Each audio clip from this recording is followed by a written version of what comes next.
What did you think of particularly the portrayal of the Aga? What did you think of the?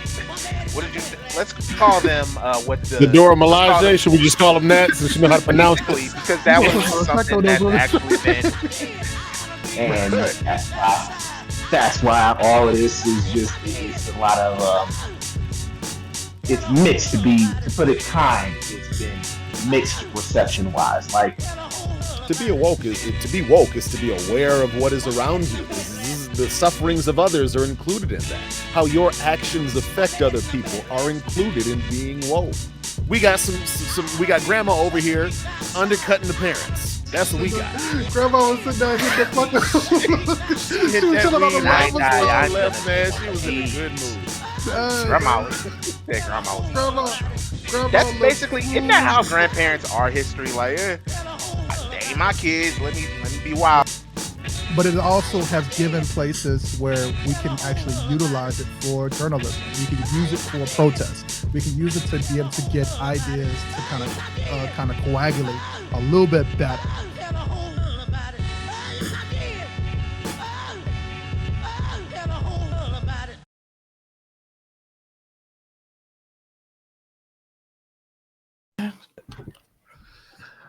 All right, how's everybody doing? Hoping everybody's feeling fantastic. JT's in the building. Jamel Watson is in the building. We are the mother historical voices from the East Side, man. And you were listening to the Council of Blurredom. Yes, man. Yes, sir. With that, man, I am HisStory Williams. If you look over to that side, that is our actual East Side reviewer. He's the guy who will do all the movie reviews. He tells us to watch some shit 9 to 10s if his edges are winners. Give a big round of applause for Jamel Watson.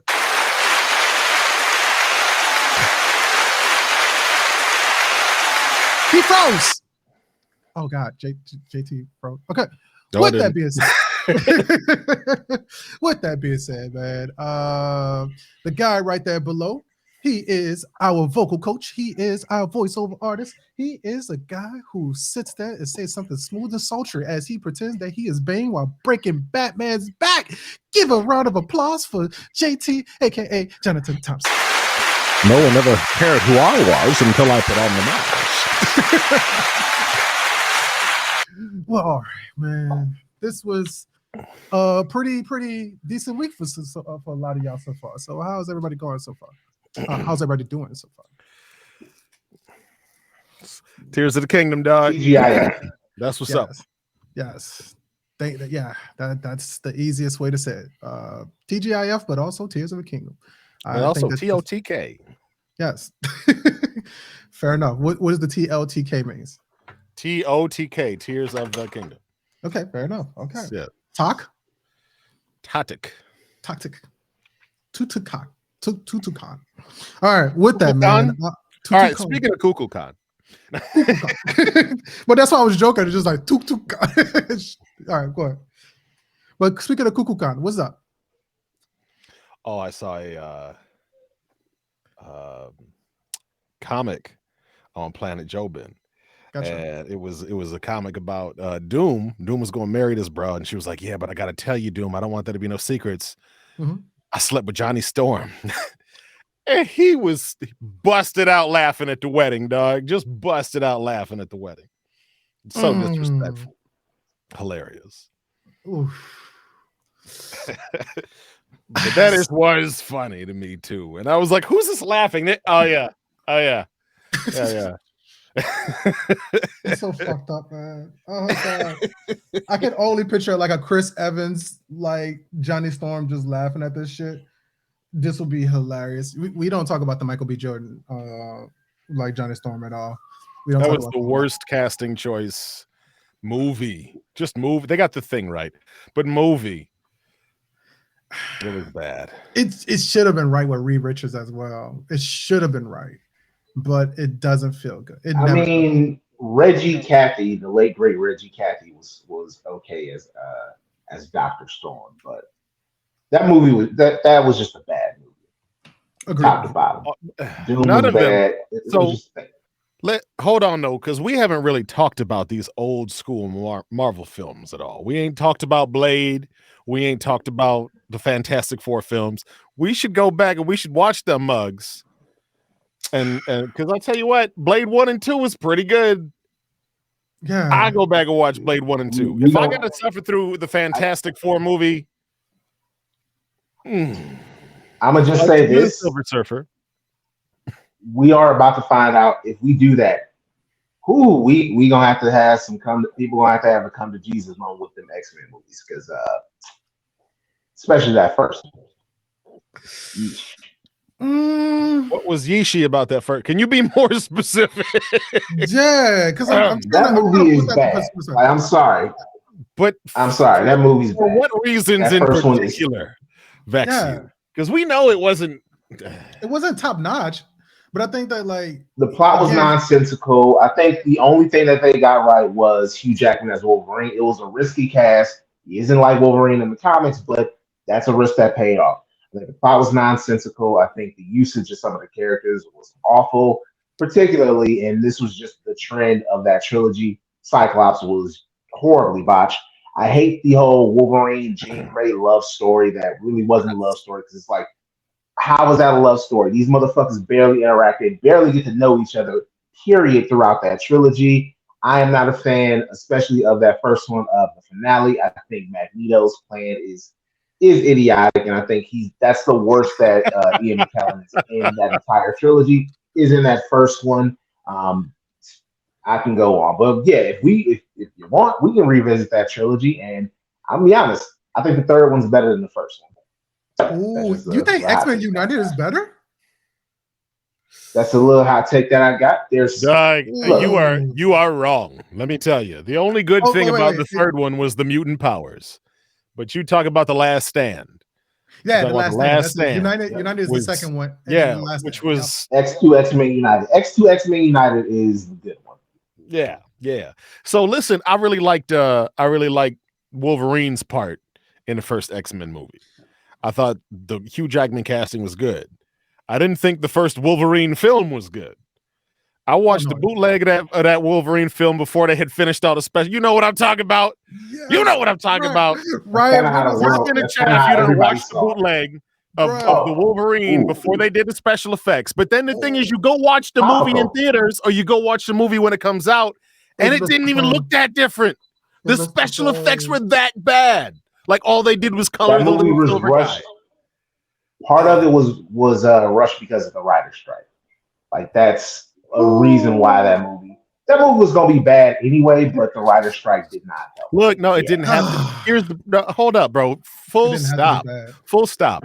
Good writers make the film. Good writers make the characters. Good actors take good writing and they do something sensational, something extraordinary. But you can't do something extraordinary with shit writing. You can't do something extraordinary with this AI spit out stuff. It's soulless. It's content. It's jargon. It is one sentence after the other that doesn't make you go, huh? That's it. It's not beneficial. You can make a whole film with good writing. So for you to say this movie was going to be bad without good writing, there's no way it could have been bad. But if we give the X-Men good writers, there is so much good content from X-Men to pull from. So much. There is, but I think that like X-Men was lost its purpose because of the fact that it was a Hollywood movie that's talking about an actual political issue. And so if they did not cover that, you know what I mean, at all. I get it that most of the cast was already white already, and you had the one like token, which is Storm at the time. But if we were talking about the X-Men movies, I would rather the original X-Men come out, where we had like Iceman and all the rest of them be a thing, and which you kind of seen that be a thing with the Days of Future Past and all the rest of that. They tried to make that a thing. Bobby was in the movies.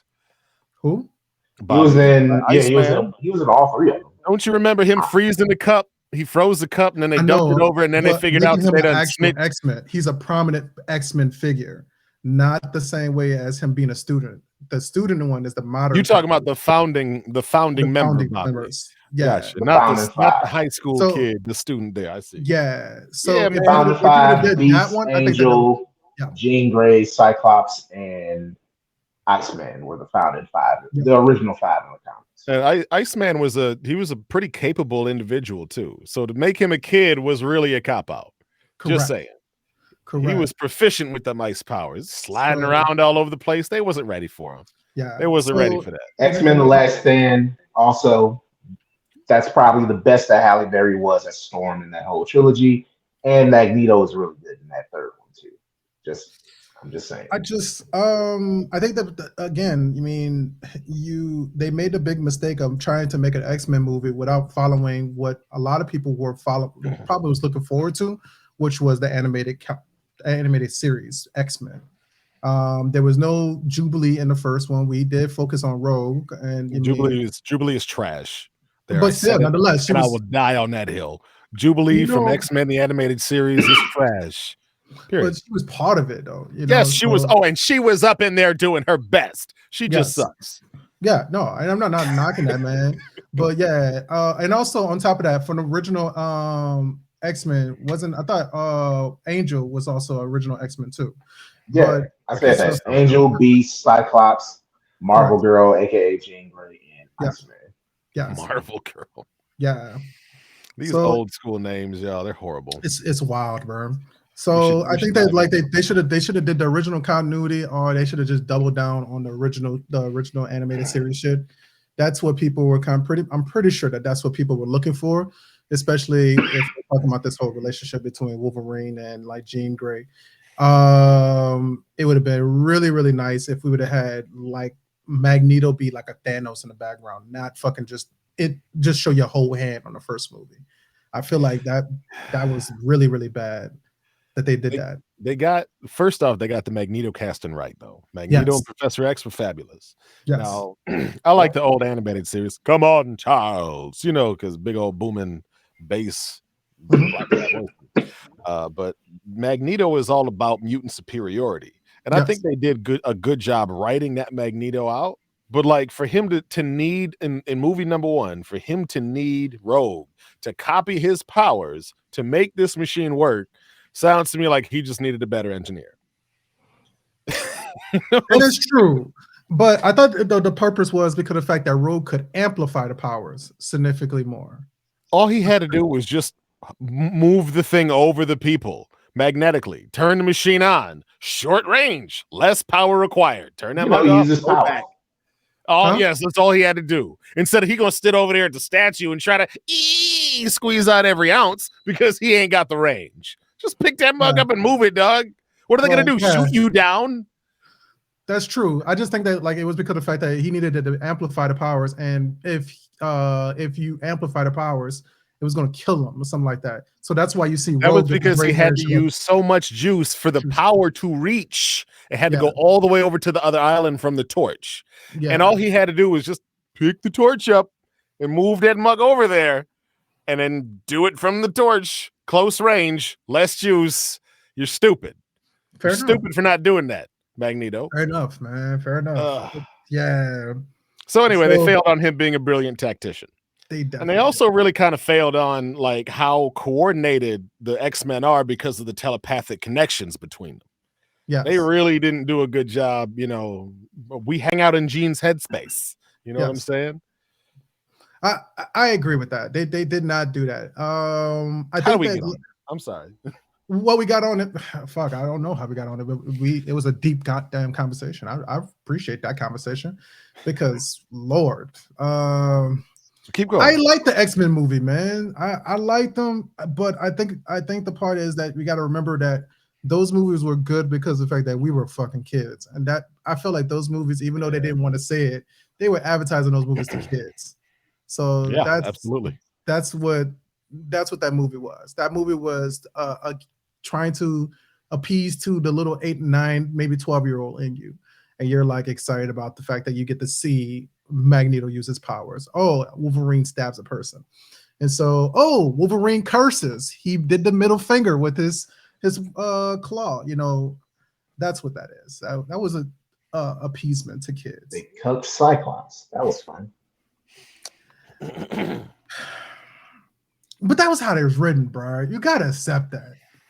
Cyclops didn't want that game, man. And The only yeah. In the movie, in the comics, it kind of goes different. But Look, Cyclops is a very capable leader. He's a good person. Like Cyclops is kind of a badass, y'all. I think the most justice he got in animation was X-Men Evolution. Yes, he had his come up in X-Men Evolution. I would say that and X-Men Wolverine and X-Men. Those are the two best versions. Yeah. Even the 90s animated Cyclops, he was kind of stick in the mud, but X-Men Evolution was kind of dope. So he went hard in X-Men Evolution. He was over there trying to do his best, but when all you can do is blast optics, he had to get a little creative. So, quick question. So, how do y'all feel about Generation X? What? Basically, like I've heard the name of that show, but I don't. Oh, damn! We need to watch that cartoon as a group, because I feel like, man, I think we're long overdue for like a new version of mutants, and I think that this might be the generation, especially since Marvel seems like it's focusing on the kids. I think that this might be the generation that you might need to introduce probably a little bit first before the actual original big like 5. And it's called Generation X. It's Generation X. What is this on? It was an old WB CW. It's probably on Disney. HBO or Max, rather. Yeah, it's probably be it'd probably be on Disney Plus. It'd probably be on there. I'll see if it's on there and I'll share it. You said it was old WB stuff. If they got Wayans Bros. That's what it was on. Oh no, that's what it was on. It was on WB. On Max. No, but I'm pretty sure it's been picked up because it was a Fox product. I see. Yeah. So you know how like they did that murky. We might be. Hey, look, for real though, we might be able to do this, and we could have a live stream, and then whoever wanted to join could hop in the Discord and watch with us. Hell yeah, man! Which, by the way, man, we are rebuilding that Discord, bro. It was a Fox show, so it was probably on Disney Plus. It was a Fox show. I thought it was on WB. Yeah, it aired on Fox too. Gotcha. Okay.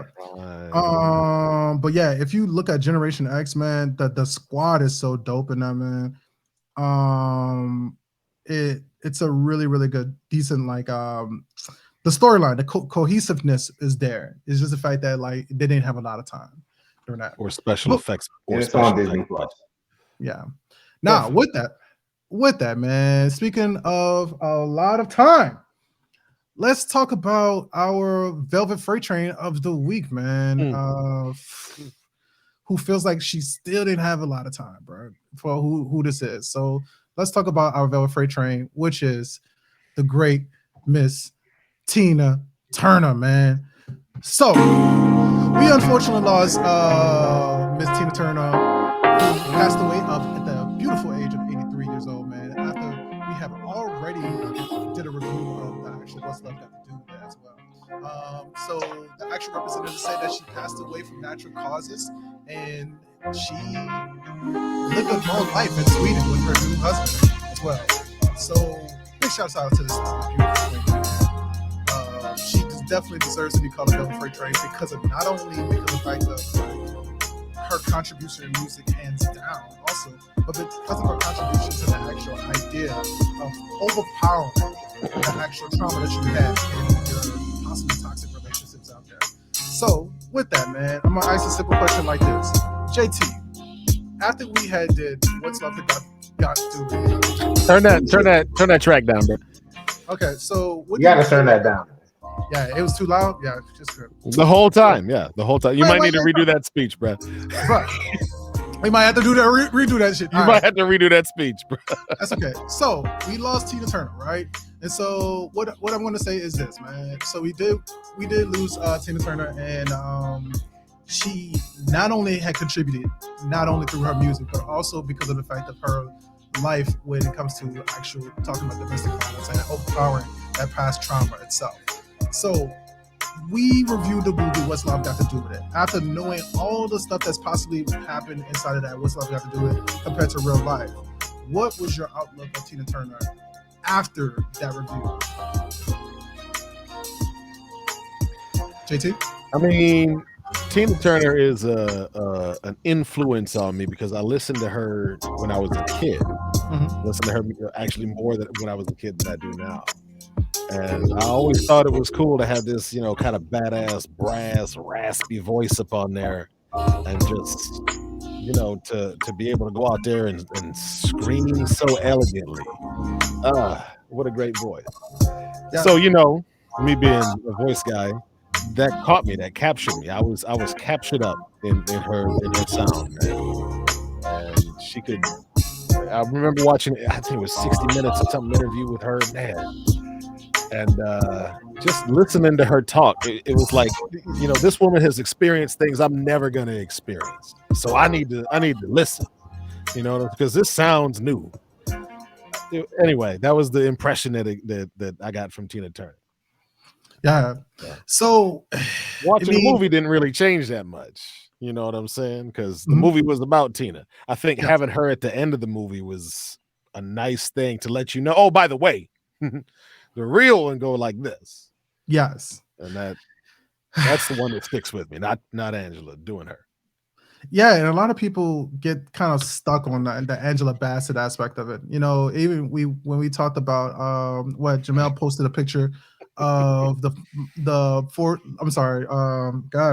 Fishburne in the group. in the group chat, and it shows that people are disconnected to the idea of Tina Turner and even Ike Turner, right? So they're honestly not people. They're just their characters almost in a way because of how, what's the right word, impactful, or how in the culture What's Love Got to Do with It is. There are people who probably have zero idea what Ike Turner actually looks like, and all they know is just Lawrence Fishburne. Yeah. And there were probably people who didn't really know what Tina Turner looked like, just what Angela Bassett looked like. And so it is, in a weird way, there's a lot of sadness to Tina Turner. And, I hope she found peace. But just going through and reading some stuff about her children, it appears that there was distance between her and her sons. Sadly, both of her sons preceded her in death. Her oldest son, Craig, apparently in 2018 may have committed suicide, and Ronnie, the younger son, one of the second one that we see in the movie, he died in 2022 of colon cancer. And even in her book, she wrote that she kind of became a little bit estranged from her sons, and it makes her relinquishing her U.S. citizenship. It kind of makes a little more sense because she even said she really had no strong ties left to the United States, and Switzerland was her home. And so, like, thinking about a lot of the aspects of her life, there is a lot of sadness. And she said on occasion she can only remember like three or four times in her life of like just truly genuine happy memories. And that's got to be a rough. Like, you're this iconic of a figure, you've made this much of an impact, and for some people, all you are is somebody that Angela Bassett played in a movie and music, and there's nothing else to you as a person. But I hope she found peace. I hope she's now she's resting, now she has peace, and I really do think it's kind of past time that we stop the Ike Turner jokes. The memes, I get it. The memes have some humor to them, but it is kind of fucked up. Like, when you really think about it, there's hold on. As somebody who loves comedy, if it's funny, we don't need to stop nothing. If it's not funny, if they're not funny anymore, yes, we should stop it. But if there's humor to be gleaned, and there is, we got to keep on to it. I think you need to be careful with that, though, man, because it's got value. It's the same kind of argument what I told you, man. You gotta accept the fact that you like a little pedophile with your shit, man. And so you gotta rephrase that. You gotta come. Man, that's the only way that can get your attention. He broke that shit down, and he made a painful point. Yeah, you gotta accept that shit, bro. That's what it is. It's like this, man. I love when people say that, like, you gotta displace yourself from the art, right? But then you got to think about it like this. Like, I have a lamp right here, right? So when you're going to get my joke or my comment in a second. Hitler made lampshades at one point in time, y'all. beautiful lampshades. Are we really going to sit there and say that? Like, I'm sure they weren't that beautiful, or he could have made a living out of it. yeah. Fuck. I don't think he's the inventor See, of if, it. Well, if he that made a Hitler living out joke of was it. funny, He then did it make a can living. stay. Yeah, but it's just the fact that you don't want to displace yourself away from the fact that like this is a hard truth. So you gotta accept that like we have a morbid fucking association with art, man, and we gotta accept that you like a little bit of pedophile with your shit. That's the real fucking thing. Listen. All right, now this is gonna sound wrong, but What up, Hellraiser? let's thought experiment for a second. When I was 12, I would check out 12-year-old girls. Yes. Right? They in my age group. When I was 14, I would check out 14-year-old girls, end up. You know what I'm saying? And like it's like kind of a rolling thing. But at one time, I was of these ages. So this attitude is acceptable in a if it's, of that same age group. Mm-hmm. You see what I'm saying? Right. The 2-year rule. You understand the 2-year rule, Hellraiser. Oh, yeah. That used to be a thing. Like if you were high school, you got to keep it 2 years above or below. You can't do any other crossing. But like when you tell me a story that involves a young person, I would think, oh, okay, at 15, what was I doing? How promiscuous was I trying to be? Yeah. What shit was I trying to get into? Because if that's the case, then tell me this story. And I'll remember, what it was like being 15 and young and having a completely incomplete picture of how the world works. Yeah. So, but you know what I'm saying? So like it's in the stage of growth. Now, if you used to have these attractions when you were a man and you remember, looking at these 12, 14 years, now you got a problem. But you got to put away those childish things and grow up. You got to grow up. I agree. And before we move on, and I think also this is what Hellraiser is also referring to. If you just looked at it, Hellraiser subscribed for the 24 months, man. So this is 2 years. My very first subscriber, pretty much, is Hellraiser. So big shout outs to Hellraiser for being supportive of it. He's seen me do my horror video games. He's seen me do Warframe, Call of Duty, World War II, and many other things, man. Hellraiser has been along for the ride, and I appreciate every day that like I get to like do the stream, and then he actually talks on here, man, with us. So big shout outs to Hellraiser, man. Round of applause for this, man. Appreciate you. Sorry. Come on. And that 2-year comment came in at the right time. It did. 2 years came out at the exact time. No, I don't think that. I think that I get what you're saying, man. I just think that like in the context of like Ike Tournament, I get what the jokes are. I think we just need to be careful with the mindset, because the fact that it's still kind of fueling something that it maybe is hurtful or shameful to somebody else, man. Mm-hmm. So with that, RIP to that queen, man, Tina Turner. You well deserve to be the motherfucking Velvet Freight Train. So and I'm alive to as you rock and roll. Yeah. So with that, Jamel, man, what happened this week, buddy, on your end? What happened in the so they dropped the Color Purple trailer for the Color Purple movie that's coming out later this year. Another movie that we did. The only change that needed to be done to the first Color Purple movie was actually showing Oprah deck that white man. Other than that, the film was fine. Yes and no. You always yes and no me, bruh. I'm yes right. No. I would say this. I would have had Celie kill their dad, because I think we got to normalize seeing pedophiles get punished in movies, because that dude was a menace and a terror. So that would have been my director step. Kill the dad, and we can have a whole other movie. She was lesbian. Show that shit. Maybe she was in the book she was lesbian. She was her and Suge hook up. You show that shit. Yeah, but she also hooked up with Mr. a whole bunch of times. Yeah, show that shit. But I think all it was like, listen, bro. If all you had your whole life was bananas, and somebody offered you a George Peach, I'm just saying.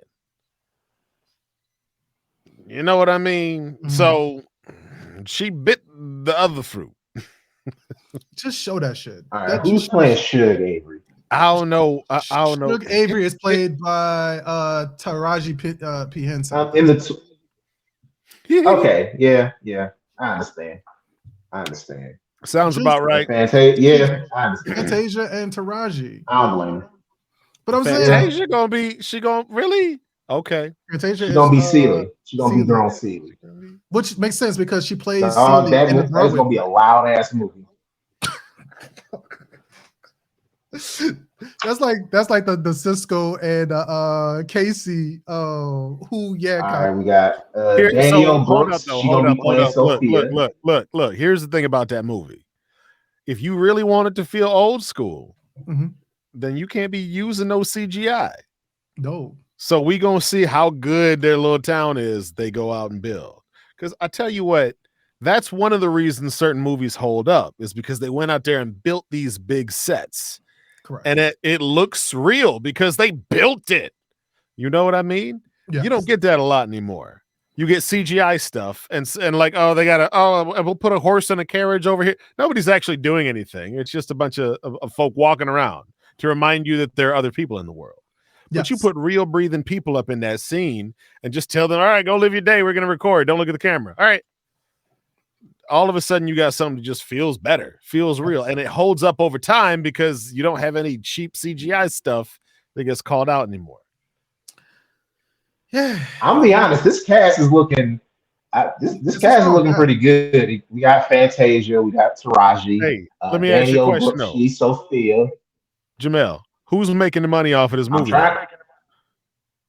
The people behind it. Oh, it's a Warner Brothers joint, and it looks like the director is Samuel, but I'm not going to attempt that name. He is a brother from Ghana. Of course, screenplay, Marcus Gardley. I'm assuming, just making assumptions. And of course, Alice Walker. We got Oprah behind it. Of course, Steven Spielberg. He getting this cut. Got to get his beak wet. Quincy Jones. He's still alive and kicking. He gonna get his beak wet too. Somebody named Scott Sanders. So it's spread out. I think there is some. Listen, Doug, I tell you what, I'm not kidding. You won me with Quincy Jones. If Quincy Jones is in on a remix, I'm in. That's good enough for me. Oh, that was kind of like Daniel Brooks, Coleman Domingo. Quincy knows what he's doing. Squeak. May he Sierra is the new Nettie. Fair enough. Sierra's the new Nettie. Lou Gossett Jr. is the new Mr. Johnson, aka Mister's daddy. We got David Allen Greer's in it, Dion Cole, Tamela Mann. This is a strong cast. There's a lot of strength in this cast. Who playing Lawrence Fishburne in the past? Question. That is an aggressive way that you asked me, sir. I'm gonna need you to ask a little more polite. Who played Lawrence Fishburne in the past? His doppelganger. I'm gonna need. Swain is not in this movie. Swain is not. Character Swain. That hurts. But he ain't paying money to go see it.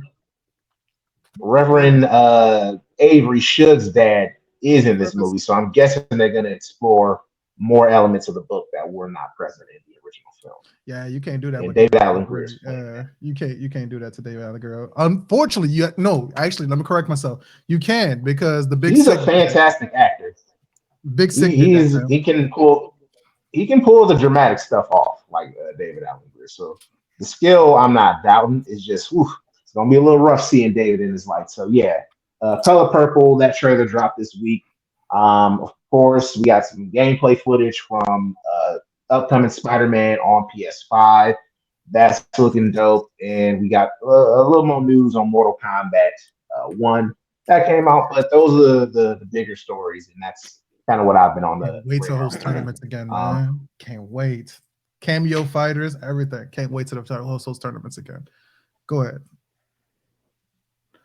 So, JT, what else happened in the news this week, man?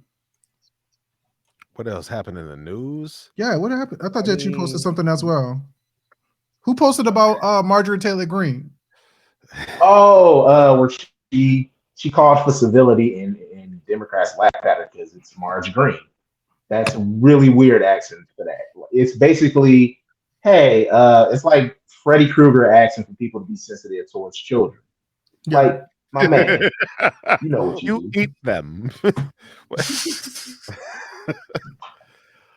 Listen, man, I tell you But yeah, what, that was fun. I was so perplexed as why she had a gavel in the first place. So perplexed. Oh my god. Georgia, get somebody else. You saw she had a Confederate cooler in her little garage when she was doing her little workout video thing. I saw somebody post a screen grab of that. And I'm like, that's the problem. We still fighting the Confederacy. These mugs are in office. And guess what? They go vote every election. Do you? Yeah. Telling you. It's a motherfucking problem. I want you know what I'm talking about. Yeah. It's the same shit, America. You still got a Confederate infection. You need to take this venereal disease out your mouth. It's so wild because I know that people bring up the fact that they lost, right? But the whole purpose is they always talk about you got people who bring up my founding fathers, the Second Amendment rights. And then when your rights are, I guess, intruded on, well, you mean I'm a rebel, don't tread on me and all this other shit, right? Well, your original Confederacy did not believe in a lot of the same shit. So which one is it? Which one is it? Do you want to be a Yankee or do you want to be a Confederate? Which one do you want to be? They don't know why they want to be a Confederate, most of them. Yeah. And I tell you what, go ahead. It was the Confederacy was about slavery. Like Kid Rock. It was about slave. The worst argument you can have with somebody is, the Civil War isn't about slavery. Sure it is. Yeah, it's completely about yes. And if you don't think that, then you're dumb. It wasn't. It was about states' rights. It was about the economy. JT, why are you trying to make this about slavery? Off of the free labor of my great grandfather. You know what I'm saying? It's the war of northern aggression, JT. It is those damn Yankees wanting to trample on our southern way of life. Look here, Florida man. Look here, Florida man.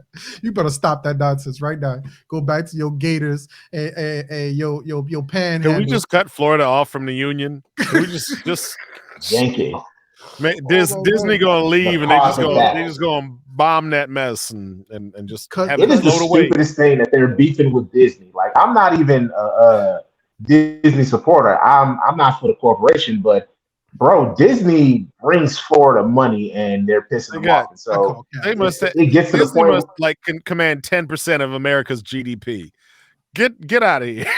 You're not winning this fight. I feel like I want to call cap on this. And with what they're doing, it's going to cost Florida money. So it's it's hilarious. I feel like I want to call cap on this beef between the DeSantis and Disney, dog.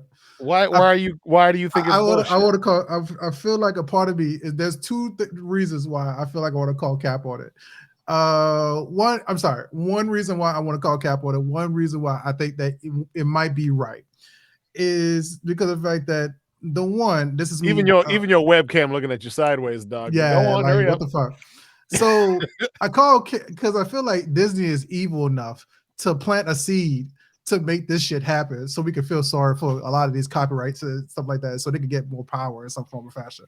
But I wonder if they're gonna close Disney World and just move that bitch. Like, fine, we're moving to Georgia. Bye, bitch. Just get up and go. They would do it. I feel like they plant the seeds so they can just be like, you know what? I want to be able to just do something. I feel like there's a power move in Disney World on this one. That's why I say I want to call cap on it so bad. But the second part is I just feel like Ron DeSantis sat through his first Marvel movie and it was like Thor: Dark World or Eternals. And I feel like that's why he came out angry, dog. He came out mad. These monsters must be stopped. Can't let Disney do that to Thor. A perfect Norse hero. Exactly. He signed up for Disney Plus and watched fucking like Captain America, Falcon and Winter Soldier for the first time, and looked at the speech back to back. Oh no, I know Thor 2 sucks, man. Somebody told me it was the best one. They tweeted it at me. Yeah. I know Thor 2 sucks, but you got to go watch Falcon and Winter Soldier, man. They would say go watch some of the shows. Go watch the shows. The shows are good. So I tried She-Hulk. It's about a woman. I thought I'd be sensible. It was jargon. Like I feel like that's a random ass way to like fight with somebody, bro. He went from like hating niggas and gay people, and then all of a sudden, like he's like, but Marvel got to be taken down. We gotta get rid of Marvel. It's just like, why? Why is that a thing? So I want to call Cap on it so bad, bro, on the first part, but I feel like the second one is he probably watched one bad Thor movie, and that's what's making him feel so evil and not the like fucking genius on this one, man. That's funny, but you know he watched 4 bad years of Trump being president and thought I can do better. He did, man, and he just One announced of that the he was two. going to be president on very terrible like Wi-Fi. He announced he was running. Yeah, he was running for president on terrible Wi-Fi. So yes, we got an air card, right? There's an election next year. It's a Sprint air card. It's still gonna work. We gotta mentally prepare for the election cycle to start this year because the election's next year. It feels like we've been in a constant cycle of elections. Like it feels nonstop. Like the Trump shit and the 2022 shit, and then this asshole Trump was just like, I'm gonna announce I'm running for president. Like, can y'all shut up for a while and just let us chill with elections? Like, I do not remember hearing all this election shit growing up, but Bert, you remember God damn, this is miserable. Like, Kennedy's running for president. It's just like, bro, y'all got a president. Y'all, the bloodline's tapped out. We're not doing no more. Like, the good ones are all dead. So why are you running for Kennedy, RFK Jr.? You ain't JFK Jr., son. This is so and that dude's a conspiracy theorist too. Like, that dude is real anti. And he's bringing up his dad's weird shit. And he's bringing up his. I'll say this though. I mean, not his dad, his uncle. Of all the conspiracy theories that exist, like the only conspiracy theory stuff that I'm like, all right, I'll listen to this. Where it's like, might have a point. Is stuff around JFK and the assassination. That's it. Everything else is just like, all right, why would they make this up? Like the moon landing. What's the purpose of the line that we landed on the moon? Bro, who the fuck cares? Flat Earth shit.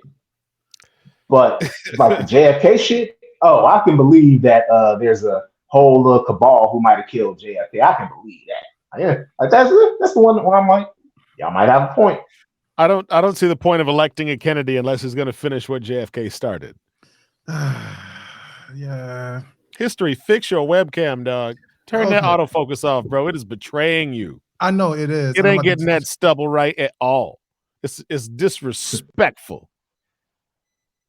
He done left. Look, we done embarrassed him off the show, y'all. It wasn't like that. Not purposefully. Yeah, well, it could have been worse. It could have been much worse. But yeah. So there's not much. Oh my god! I hate you. Stop talking about my shit. The autofocus is still going on. Did you say? I'm sorry, I couldn't hear that because you look blurry. Stop talking about my shit. We all try to make it out here, home. Hold on. Looking like a Polaroid from 1990 and in my glasses. Okay, there, you're a lot more cool. You're a lot more clear, bro. Oh man, stop talking about my shit, dog. All right, you said this shit is betraying me. I did, yeah. Oh man, it's almost like my Canon camera is running off an air card, like Ron DeSantis internet connection. A Sprint air card. Bro, you remember when computers used to have the antennas on the top? Mom, I need to borrow the Wi-Fi card. This is fucking antenna. You plug that bitch in that big ass fucking hard drive disc. You remember when you used to have a DVD to fucking use the internet? You had to install AOL, y'all. You had to install it. Free memberships. It used to come to your house in little CDs. You can stack them 30 days though, y'all. You pop that coupon off. Yes. Stack some 30 days. Got a few of them. It's gonna be so much weird shit that you gonna tell your grandkids. They gonna look at you like you crazy. There was this company called Juno. It wasn't a movie yet. Oh my god! No, look, son. In order to play our video game, we had to turn to channel 3. The fuck are you talking about, Grandpa? No, we had to turn to channel 3. We had to fix the After shit we in the back, twisted our and prongs in, we had to turn to channel 3. And don't let the little pin sometimes be we dead. have to make sure we got the right one. Oh The my God. coaxial thing Yeah, was dope. and- But have you ever had to plug in like an NES with a 2-prong adapter Oh and like my screw God. that bitch in the TV? That's the real old school shit. Oh my God. It was like a UHF translator, and then they had the coaxial. That was the good one, and that's where you had to turn to channel 3 most of the time because that was what channel the cable was on. Man. You would have used the cable box to control the rest of it. But man, yeah, I'm sorry. That was a history that was lesson so on fucking worth. technology. Yeah, that was a history lesson. That was so fucking worth it. Fucking worth it. I don't care what you bet. That you know what? We could do the whole show. That is the Fox Soul. Good night, everybody. That is the show right there. Talk about Ron DeSantis' internet connection. That is a moment right there, bro. How did AOC get more viewers playing Twitch? So did Drake. Dog, bro. Well, you know what, man? That's the thing, because like I mean, people like them. Yeah. The wild thing about Ron that, DeSantis is kinda a helps when governor, people so like some him. people like him. the I thing mean, about I'll tell you what, I'm governor gonna go on of record the and say this. asphalt state. I'm gonna go on record and say this. Ron DeSantis is a piece of shit. And if he ever gets taken seriously, then you, my friend, are touching a piece of shit. How do you feel about that? Do you want to hold that in your hands? That's what voting for Ron DeSantis is should like. feel to like. I mean, niggas do eat at Arby's, so I can imagine them voting for Ron DeSantis. Oh my God, damn! You just Did you know on, Arby's meat Arby's. comes as like a paste? They gotta cook it. They fry it up in a bag or whatever, and then they slice it out. Yeah. No. Yeah, that meat. I imagine. Yeah. Oh yeah. I imagine the cow No, that stop. Arby's. Buddy in college had a The roommate. cow that Arby's His beef first is job made was from. Arby's or whatever, and he worked at Arby's. He was like, "Doug, I'm never gonna eat there because their meat is a paste." And it's supposed to be fresh every day. You know, like almost That's like because they boiled it that morning. Don't. Yeah. So that roast beef, dog, that's just man. Yeah, it was chopped up beef. Whenever, but when you talk about chicken nuggets, dog, that's the same shit. Bro, it does not make me want to not be a vegetarian or vegan. I mean, not become unbecome a vegetarian or vegan. I don't know. My words are fucked up right now. I'm still stuck. Do you eat cheese or not, dog? That's the question. I'm vegetarian, so I do eat cheese. So I'm vegetarian. I can respect that. I can't respect vegan people because I'm like, you're just trying too hard at this point. It's just not good for your body. I prefer vegan. We've been through this, dog. We've been through this. I'm gonna keep saying it. You gonna sit there and defend it, but unless you have a doctor telling you to do this shit, that is a lifestyle of suffering that you just choose because you want to talk. There's different doctors that actually stuck to it, man, and I have my reasons for it, but that's okay. We're gonna leave it alone. But you're a vegetarian now, so I can talk shit about veganism.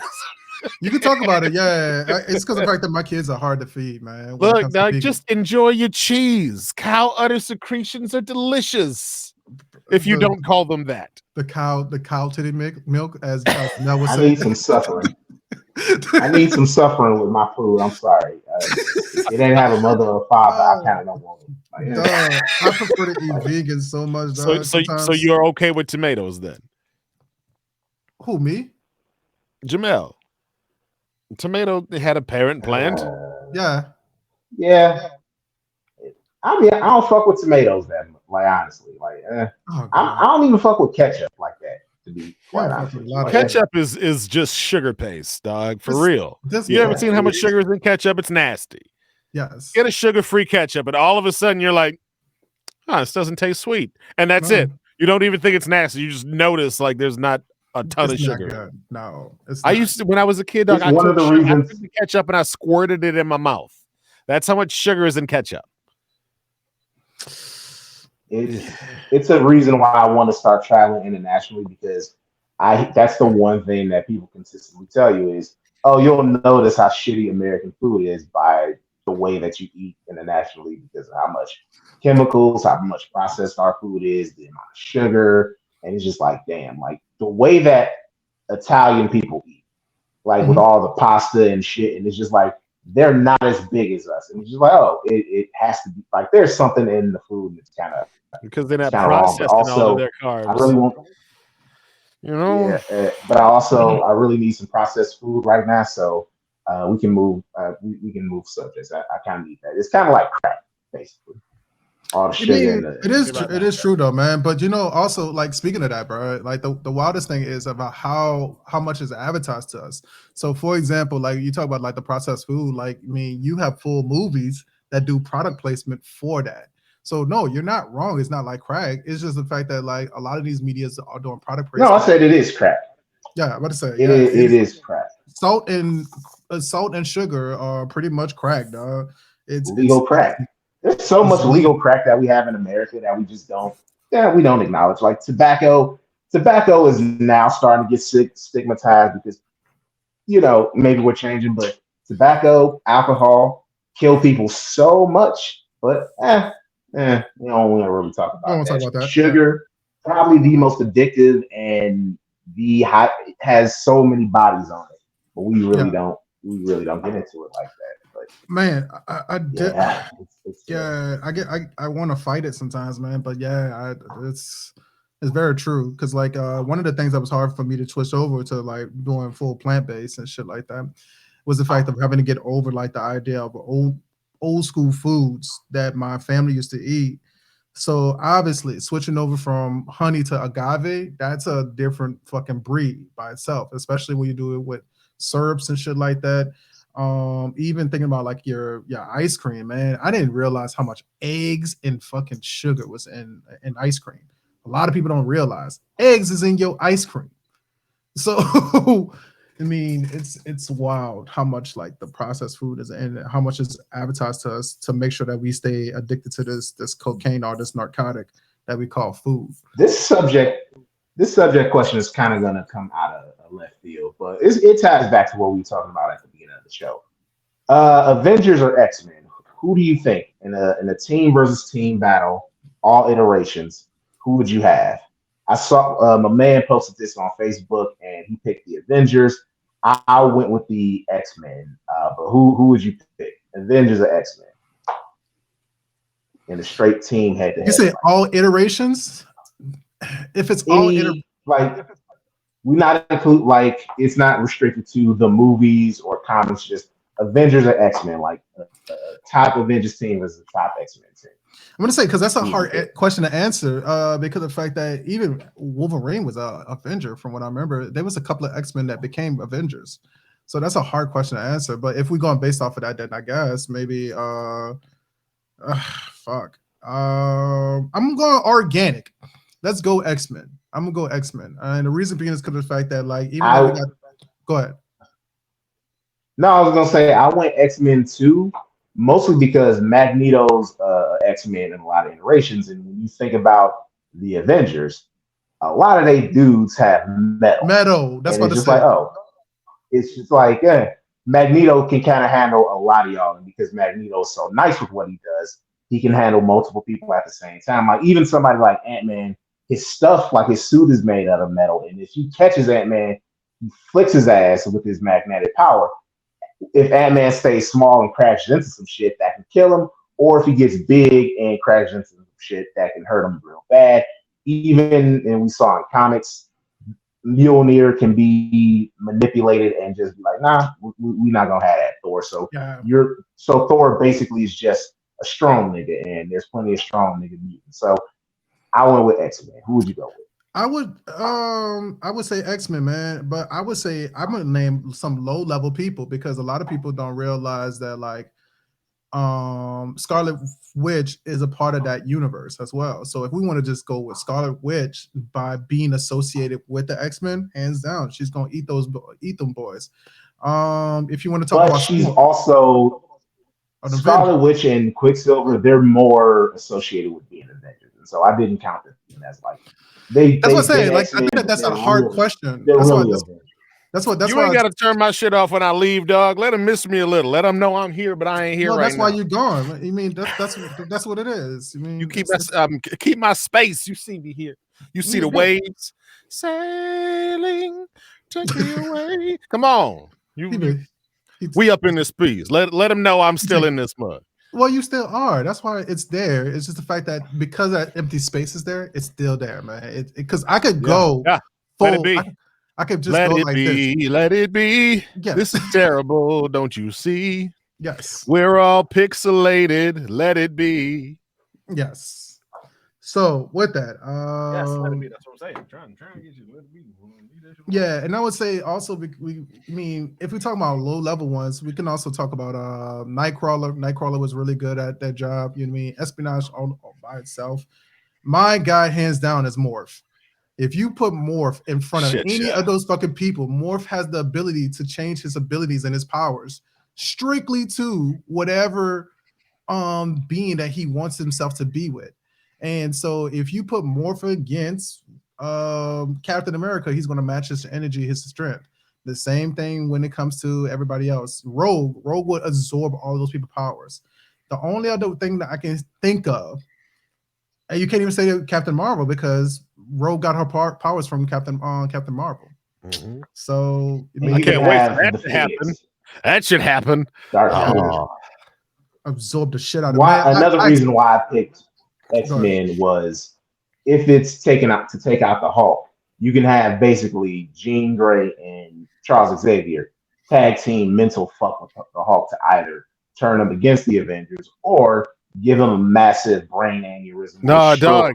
Hold on. No. Don't make this such a boring dichotomy. They would fuck with the Hulk and bring out the Gray Hulk, an intelligent version of the Hulk who is much more sane and much more willing to negotiate and manipulate.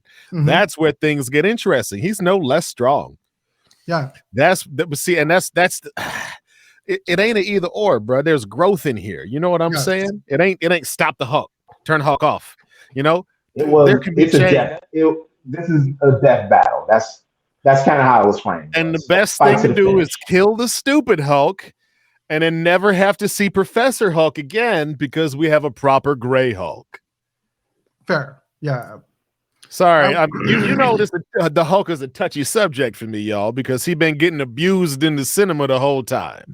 They don't know what to do with something. How do you worry a dude who's super strong? Make him responsible for the destruction. Did nobody say that in the writers' room? But he has been so disrespected, dog. The only time he ever got any propers is when he went in on Loki. That's it. Sure. Other than that, the Hulk has been a problem for the wrong reasons. Helicarrier, for instance. He's the problem for the wrong reasons. Yeah, that's true, bro. Yeah. So, anyway, I'm sorry. But like putting the X-Men in there, that's the time for change because mutants ain't gonna hit you like a metahuman's gonna. They're not just gonna hit you really hard. They're gonna change something about you. It's a mutation. And so if you could get them to mutate who the Hulk is, all of a sudden now you got a film on your hands that writes itself. Yeah. And you also on top of that, I need to be in a writer's room somewhere. You too, Jason. Yeah, man. And also, I appreciate that, man. I think the one part that I would say also we got to remember too is the fact that Marvel is starting to make their people who were mystics and also just anomalies that existed there. They're making them mutants. So if that's the case, then we can get like I said, just by herself, Rogue would absorb everybody's power, go fucking full Shang Tsung, your soul is mine, to everybody's ability, because she can actually absorb people's power to the point where they can die.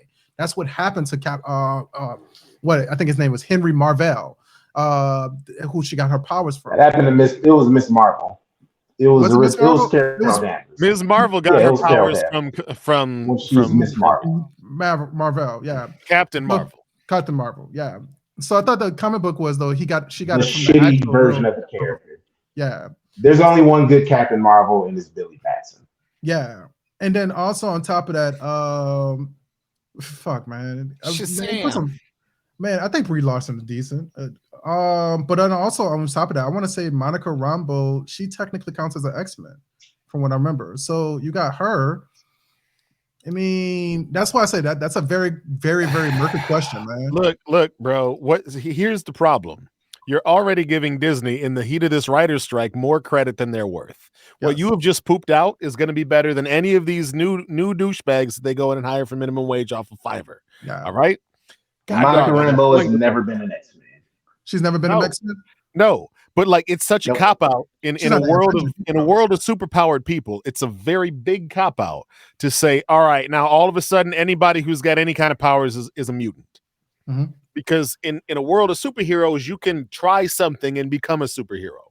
And that's what works about superheroes. So for you to cut it off and be like, all right, now it's a genetic anomaly, and that's why they can do magic, that basically says there's no magic in the world. Yes. You know what I mean? And that's whack. Yeah. So that's what I say. Like, and there's other like mutants that can basically like I guess deactivate people's like mutant I guess mutating abilities. So if you have like you saw that with the Juggernaut bitch. Yeah, exactly. That was in X-Men Last Stand. I want to say. 3. Yeah, when he turned off all the abilities. And you know what's fucked up? The Juggernaut is not a mutant. He has magic powers. Yes, that's what the helmet is supposed to be.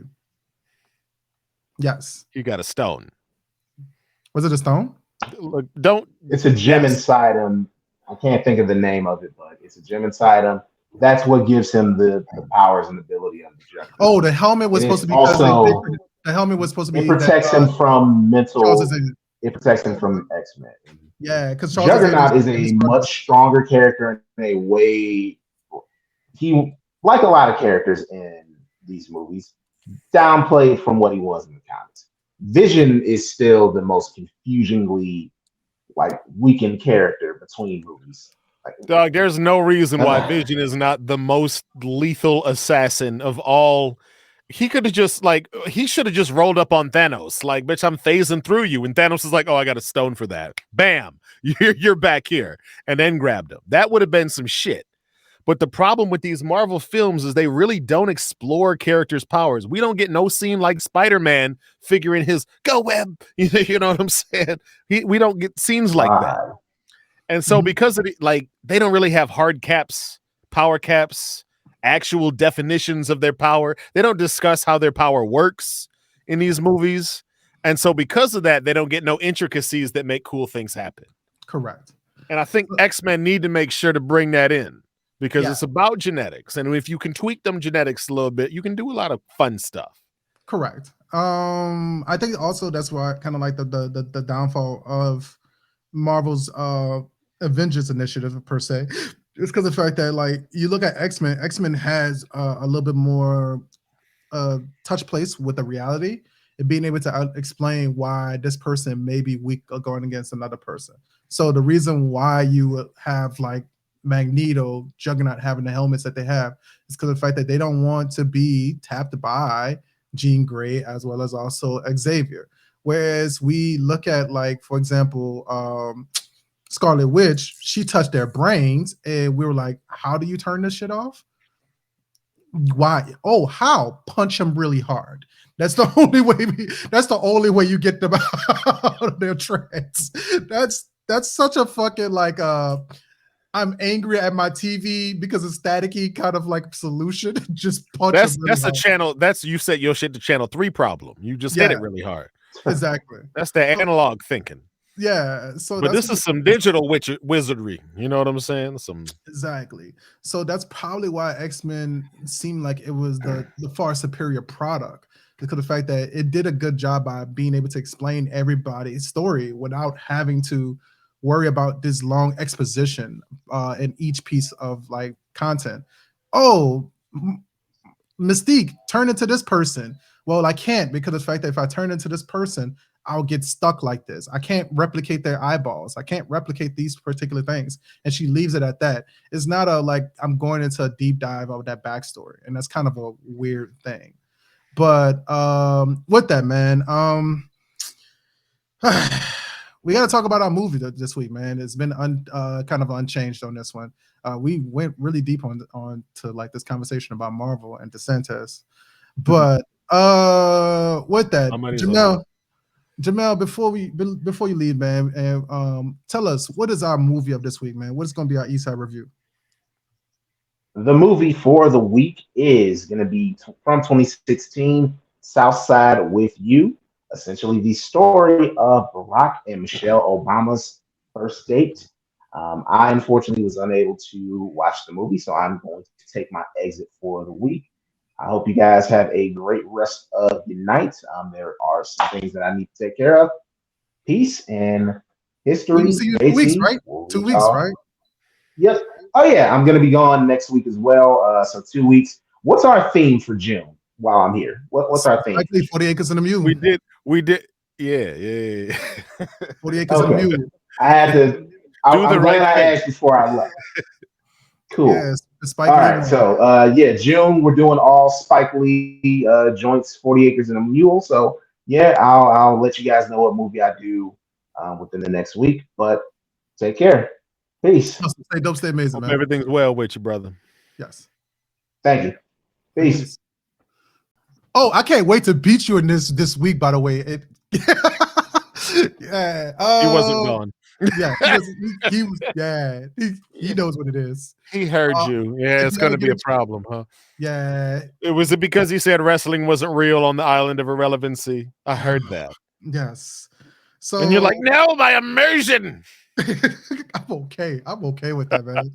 Those dudes still get hurt really badly. Ken Shamrock, who's a UFC fighter, said that wrestling is such a fucking detriment to your body because of the fact that you have no control of your body. A dude throws you up in the air, you have to just accept that you're about to land. So there's like you have no control. Must come down. Yeah, you can go train for like 6 months for a fight, right? And then all of a sudden, like you could say, all right, I could drop this person maybe in the first round. Okay, cool. I'll walk away for another 6 months, train for the next fight. Whereas WWE is like, nope. Guess what? Next week, guess what you're doing? You got this 30-minute match that you got to do. Congratulations. God. There you go, champ.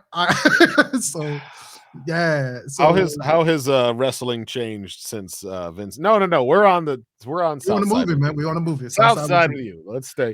All right. So this movie is about. It's actually a rather intimate look at Barack and Michelle Obama getting together and having their first date on Chicago's Southside.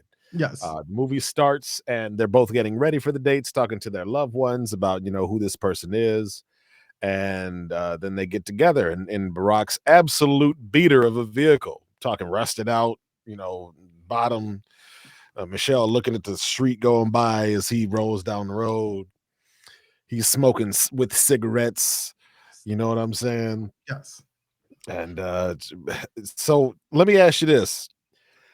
What do you think of the portrayals of Barack Obama and Michelle Obama by our lead actors, Michelle Robinson Tika Sumpter and Parker Sawyers? Yes. What do you think of their portrayals? I thought it was actually pretty well put together. I thought that this was actually one of the few times I was like, man, this is excellent casting. Tika Sumpter did a really good job by starting to sound more and more like Michelle along the way when you actually watch the movie. As the movie progresses, you mean? Yeah. The more and more the movie kept going, I was like, oh, damn. Yeah, she was honing it in a little bit. Yeah. Yeah. But it took half the movie, right? Yeah. Once it was in the theater. Yes. But I think that I don't know if it was into the theater. I would say a little bit before that. I want to say it's when they fully went to the actual museum, the art gallery. That's when you started to hear it. And when there was a little bit less of the exposition as much about why she was angry about certain things, and then when he started to actually get her to calm down and realize let's focus on this piece of part, let's focus on this. Yes. So big shout outs to them talking about Caprini Green Gardens, and then also on top of that talking about like Bernie Edwards. That's the name of the artist. Giving a big shout out to the actual artist. If you don't know who that is, that's the artist that did like it's most credited for the paintings for Good Times and stuff like that. So I thought that they did a good job with her. Parker Sawyer kind of surprises me because my first experience with this person is actually from the TV show P-Valley. And I was I'm sure that's a far cry from what we watched today. It's definitely, it definitely was a really big like jump from that. And so I felt like it was fantastic to watch him be a different person. He did not sound like talking about America and doing this thing. He did not do that. He didn't hone into anything like that. He just kind of softened his voice. Yeah, that really helped. Yeah, he normalized. He Like did him. Barack Obama. Yeah, Yeah, he did him. yeah. But he didn't do Barack. He was acting. Yes. And he really slipped into the role, as opposed to, it really felt like Tika more kind of tried to do an impression. Yeah, it definitely did feel like that. It was noticeable. And I leaned over to Miriam and I was like, she seems a little more bitchy than I think Michelle, is. But then again, I didn't know her back in '89. I was only a babe, so. But also one could ask the question, because you see like Michelle Obama just recently been coming out. She even said that like she didn't like her husband for 10 years and everything like that. So one could ask the same question, is about the identity aspect of it. I will say this is that it does seem like they did stick to the idea that like we have a trial and error to the relationship. So the drama is not existential as much as internal between these two. When it comes to them being able to actually argue about the fact that, because like she was thinking that he was being judgmental and he was actually forcing his way into her life, whereas he's like, well, no, I've been trying to talk to you and to let you know that it's okay to just be able to be you, normalized, right? And a lot of this was him talking about her, stop putting on a goddamn mask with everybody, just be normally who you are. Because she was on some real bullshit. And he was like, this movie really gave me like, if you want love to work, what you really got to do is be like, girl, I know you feeling me, and just kind of rickroll her, and just do what you're gonna do and tell her she along for the ride. Yeah, and I really, that's in that instance, that's not preferable. That's not how you want to build love. But with the movie, did it in a charming way. You know what I'm saying? Yeah. But in the movie, Michelle Robinson, the maiden name of Michelle Obama, was protesting. This is not a date, the whole time. As opposed to just enjoying her time out and not worrying about having to go home and do the bang bang boogie. Yeah. But it really felt like this whole she did a great job of emoting the struggles of a Black woman in the professional world. Talk about what is the office going to say when they see me dating the first cute Black guy that comes along. And of course she gives a whole impassioned speech, and all Barack comes out with, you thought that was cute? Yeah, you think? I love. I didn't say that. I heard you being described in the office as cute, and like that put offishness is something that Parker Sawyers did a great job just with his natural charisma. Just kind of really felt like he won over his co-star into stop trying to be Michelle and just be with me on this set. That's really what it felt like. So by the end, they were clicking real good. Yes. And I tell you what, this movie had some good chemistry in there, and it really felt organic. But more importantly than that, the movie felt organic. Yes. It really felt like they stepped back in time and they just followed these people out, minus the speech scene. That was a bit heavy-handed. I would have held the applause, and I would have just got a whole bunch of heavy nods and turned the situation around. That applause was a bit much. Well, according to production, majority of the stuff that was filmed actually happened, except for I think the meeting. Right. The you see what I'm saying? That happened. So because everything else felt organic, but that the meeting. I called bullshit on that scene. Yeah. It felt like when it came to that particular part is the fact that you wanted to show that like he was a good leader even before he became. He was a good speaker. Let's be clear. Speaker. He was a good speaker. I said what I meant. Speaker. Okay, speaker. You ever seen Obama speak off the cuff, bro? Yeah. Yeah. He was a good speaker. Yeah. And we see that at the very pretty much the last scene when they're at the movie theater. He was like, "What do you think about it?" Well, he saved their life, It's like you're gonna justify why Spike Lee's character threw the fucking that was such a smooth way. He knew there was gonna be, yeah. And then at the end of it, he turned right around and tell Michelle he threw because he was fucking mad. Yeah. He was mad. Yeah. But I think that's a conversation that we have as minorities, but we don't have that with white folks usually. I thought that was a really good thing. I was like showing that like it's okay that you have the mask, but you don't have to kill yourself to actually wear that mask. Right. It's optional. And I tell Yeah. you what, I done took the mask off. Fucking mask off has been my life since that song dropped. And I Yeah. said, you know what, Jonathan, we're taking this mask off. And Yeah. you're just gonna be real and raw with everything. That's how I Yeah. like it. Yes. Real and raw. I will say that they did a good job by like highlighting a lot of those pieces. Now I'm gonna ask you a question, man. How did you feel about like a lot of the conversation being brought up and feeling one-sided when it came to talking about his dad and his issues? It felt like they were trying to stick 3 chapters of a book into 15 minutes. Correct. And I just don't think that it would have come up so much in one day. I think it should have been one scene. And I really think Barack should have said before the speech, I think I'm doing the right thing, and I think, I'm doing more than him. That would have been cool to have it that when they were talking about it the first time. Mm-hmm. Because then he goes off and gives this speech, and he's not worried about filling those shoes then. Yes. And then Michelle sees that he's being his own man. And that right there, I think, would have been the key. Yes. But she had to bring him to a little come to Jesus moment, talk about, you got to forgive your dad. Cool. That's okay. You know what I mean? But I think she could have had that analysis in the moment and not had to bring that back to the bar. Yeah. They should have kept arguing about Stevie Wonder's best songs. They could have kept arguing about that. Yeah. They could have kept arguing about that. I think that the weird part about it is the fact that, again, that meeting did happen. It happened a few weeks later, but it didn't happen that night. And I think that if you're gonna have that speech, unfortunately, again, I think that should have been right where you said at the very beginning of this, or he could have just simply just said, I feel like a friend would tell me that I should not have the place of judgment because of this, and make it feel like a future tense, kind of like feeding the idea to her.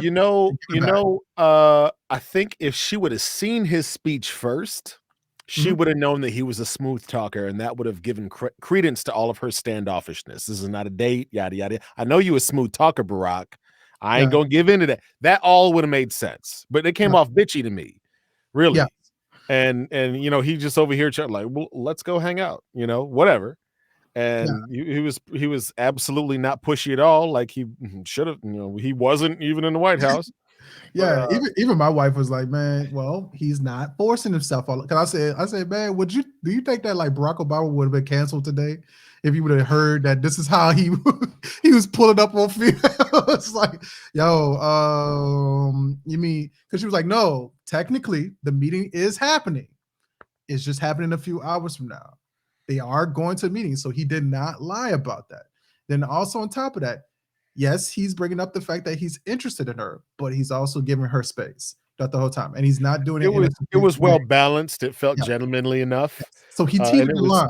It was believable enough. Like if you a dude and you like, look, you can be professional about this or whatever, but I know you feeling me, so stop, baby. Why you bullshitting? You know what I'm saying? Get that sugar free. Like, why you bullshitting? Yeah. And that's what most of the movie felt like to me for Michelle. I'm sitting over here like, girl, we know you like him. You done already laid your cards out. You should have never said he was cute to begin with. You done fucked up there. Because any dude who knows his worth is going to be like, all right, well, I'm in the door. He brought up the most valid point. He brought up the point that he said that like, you hook me up with your friends, so you must think that I'm cute enough to do such a thing. So if you're already, he kind of deadlocked her with that when it came to that aspect of like the cuteness. I also would like to have seen, I know that this is going to sound kind of a little bit more flawed, a little bit more of the dialogue between her parents and him. What about you? Yeah. Because her dad she's always mentioned in real life that her dad is important. I think that that's also the flaw of this movie. It's the fact that we know these people in the public aspect of it. And we have many like things to kind of like pile on to the story that we have right now. So do you feel like that would have been a good scene to be inserted into that? Is the conversation between the parents? Yeah. Gotcha. one of the things that they would have done is they would have enforced the family values. And, Correct. you had them talk about religion and they were both kind of like, meh. And it was a very underwhelming scene because they really Yes. didn't commit to nothing. And that's how I felt about Barack Obama most of the time is you just don't commit to nothing. Yeah. But, to have the parents would have installed the values. They would have reinstalled the values. This is what Yes. we believe in this family. This is what matters to us. Yes. I have installed the value in my house that we believe in love. When you are doing something for somebody else that does not actually benefit you, you're going to be good. Yes. But sometimes you be trying to do some stuff for somebody else, and it really is because you want to feel good because you benefit in somebody else. Yes. And you got to watch out for that. You know what I mean? Yeah. And Barack really felt like he was whisking her away, and like the shit would have been effortless if she would have just let it. You know what I mean? And like it would have been all too easy, and she knew this. But like, if she would have been like, "I'm not gonna give you no draws if it ain't gonna be a real thing," that would have been different. But she was just shutting him down just because. You know what I'm saying? It wasn't like she felt like she was a woman of worth and needed to wait, or wasn't just gonna give it up to nobody. There was none of those values installed in this film, and I thought that was a little lacking. I agree. I think that there was a lot of that stuff that took depreciated the value more and more. That it kind of kept progressing with the date. I felt like a part of it though came off as it's the chase at this point in time, and I really got to help this person get their guard down. Yeah, And but once we got our guard down, wouldn't the parents have given more context to that chase? Yes, I think that if it would have came from the mom, that Michelle has been with us because of the fact of she's got to help with the dad. I think that if that would have that conversation would have came from the mom, it would have made sense why he kept chasing her. Because other dudes would have been probably like. So if the mom told Barack about the MS, yes, that would have worked out great, and all Michelle had to do was talk about how much she loved her daddy. Yes, that would have been perfect. A great cut scene. She don't want to talk about the MS. She don't want to worry about it. She's just trying to be out here, have a good time. But she really is worried, and that's one of the reasons maybe why she was standoffish. Yeah. And then Barack shows that he can support, da da da da da. All of a sudden, when the family over, he's good. Yeah. Yeah, there was a couple ways that they could have made this a little bit more dynamic, I guess. Yeah. But they really spent their time on one night. And I think that was a mistake. I think they should have been, just a couple of, I don't know, maybe a week later, whatever, spent 10 minutes wrapping it up in a nice little bow. Yeah. I only disagree because of the fact that I felt like it was really well put together for the night. We've seen movies where they've done one night adventures and they felt like they just had a kind of a lot. I think the problem is though, we went to so many different places all in this one night. Whereas some movies kind of it was one day. They got there in the afternoon. Yeah. Let's be clear. Yeah. It was like, okay, cool. How long do you think this meeting that they have for speech? Do you think that really it was only like a 30-minute meeting? And it really felt like that. And whereas it makes sense, like for example, we could use the babysitter with Jonah Hill. It makes sense that like, okay, we was at a club and it was easy to get into a fight because of the fact that one person was drunk right there. We got to leave out this place, right? We talk about the movie Date Night. Okay, we got to somebody's apartment, but all of a sudden they shooting up. And the reason why they were shooting up is because they were chasing after us already. So they already seen where we were going at this point in time. Whereas they went to a museum. I'm pretty sure that you spend more than just like 30 to 45 minutes at a museum, especially looking at this particular. You should, if you're reading all the plaques. Yeah. Exactly. The same thing with this church meeting. That church meeting had to go for like an hour to 2 hours, right? They went to go see the movie Do the Right Thing. I want to say Do the Right Thing is like 2 hours long. Am I correct? At least, yeah. It's a Spike Lee joint. You know that mug is long. So is this happening at 1 or 2 o'clock in the morning? What's good when they ended everything? What kind of ice cream shop is open to? Well, this is Chicago. This is Chicago, yes. So I feel like the concept of time sometimes in these films is definitely, you can see that they're trying to create something that's there. And that's where you do hit a good point, is that this should have been multiple nights. But apparently, this really happened. They say that all of this, majority of this shit happened, other than the meeting. Which, if I'm going based off of all of this other shit happened, then it makes sense that the meeting would not fit in the motherfucking book for how this date would have went. Yep. So, with that, how do you feel I felt like this movie did a really good job by not having such a climax to the storyline. Does that make sense what I'm saying? So, like, for example, we did the photograph.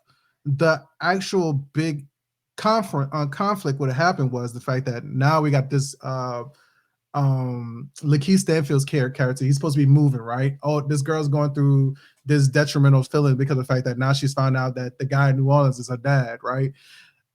That felt like that was an external kind of like conflict itself. How do you feel about this movie not really having a harsh like external conflict like those other movies that we just watched for when it comes to romance? The movie was very intimate. It doesn't require an external conflict. All the conflict was strictly internal, and that was the way it was supposed to be. It's Yes. about their relationship, and so there is no place for external conflict. The Mhm. external conflict was discussed at the church meeting.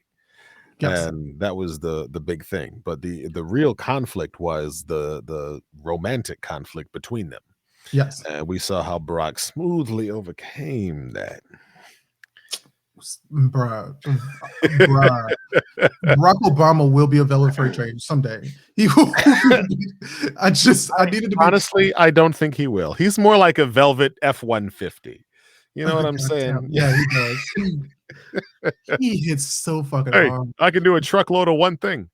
Oh my gosh. No, if we would have played it without getting in trouble, like with audio, this man here, dog, I would play this speech, dog. This man Dude, straight up said, this is why you got to stop streaming on Twitch. Just play this shit. Just play it. We got to release it on your own. Yeah, we're not making no money off it. It's just do it. Yes. Oh man, there's this scene. Play that shit. See, bruh. I gotta find it.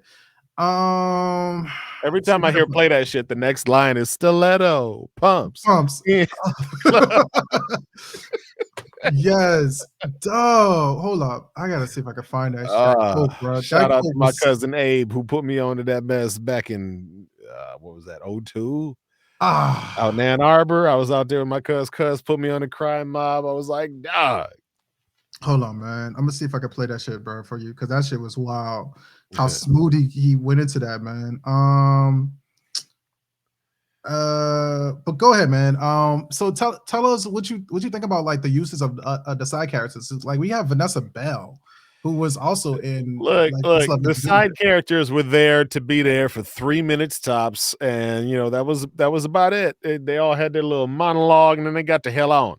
So you really didn't hear nobody else but Barack and Michelle talking for too long. And I thought that kept the pace moving nicely. You know, everybody came in, had dropped their little 2 cents, dipped right the frick back out of the story. It was pretty seamless. So I thought it was good support from the supporting characters. What about you? What do you think about the supporters? You want to see more? So I think because of the fact of what it was supposed to be about, I think it would have been nice to see more of the characters. Because I had ones in particular. For some, you mean for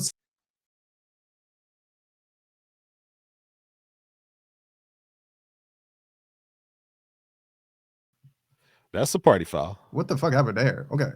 Uploads at 69%. Nice. Yes. We don't need that no more. I don't know. I thought I cut that off. But I felt like they used the characters pretty well. I felt like they, you know what, for the purpose of what this film is supposed to be. And I don't think that this movie would have been as intimate if we would have had more characters. Yes, that's the point. So but out of the characters, the supporters, who did you want to see more of? I would have liked to see the dad because she talked about how important that dad was. I didn't get that joking dad that jokes off his like struggles or his strife. Yeah. And she was making such a hard thing about like the dad.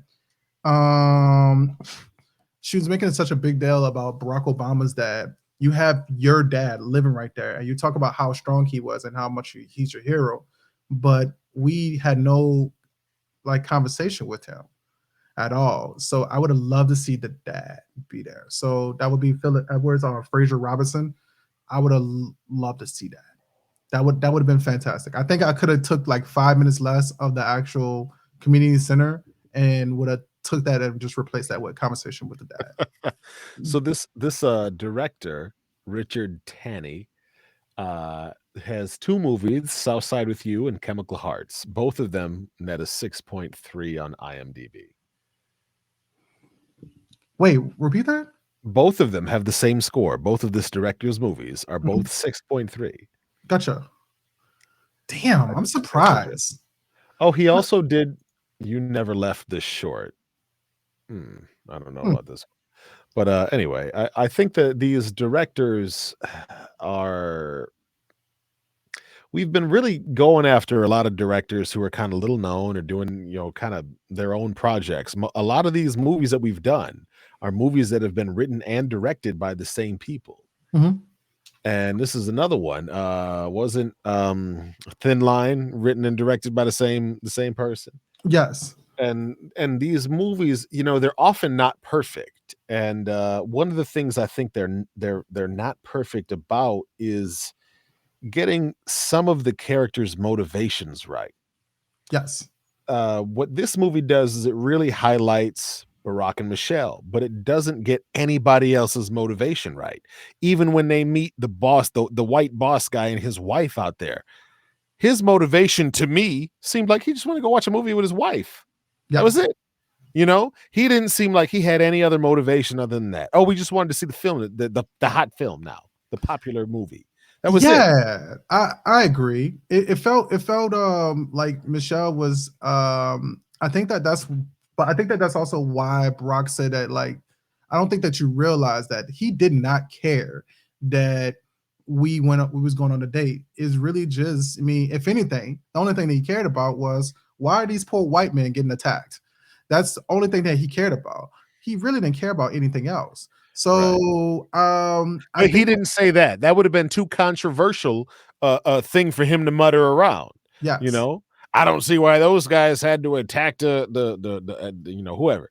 But like that wasn't what he cared about. That wasn't what he said. He was talking about the property damage. Yes. And Barack had a good retort to that, which is also, Spike Lee. Sure he thought about that. Yes. But I think it was a miss. They talked amongst themselves about the racial problems, the other problems, but they really didn't dive into how it affected them when they ran into it. It was just all hyperbole.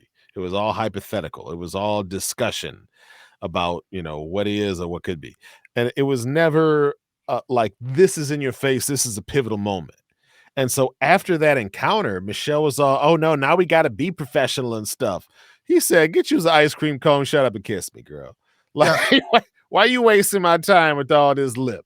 You just need to be quiet and eat your treats. That was what it looked like to me. Hopefully, obviously we don't get in trouble for this shit. But I think I got the scene right now. Here it is right here. So,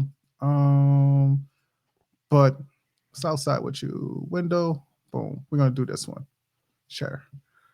So here's the actual scene right here with Southside with you. Let's go this way.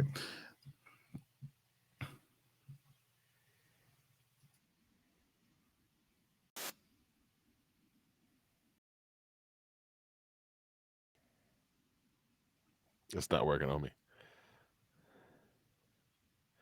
It's not working. It's not working? Shit. Nah. Wow. All right, let me see if I can play the audio with it. Background audio. Boom. I understand. Background audio. Let's switch that screen share. But yeah, man. Let's see if we could get that entire screen. Let's go with this. Boom.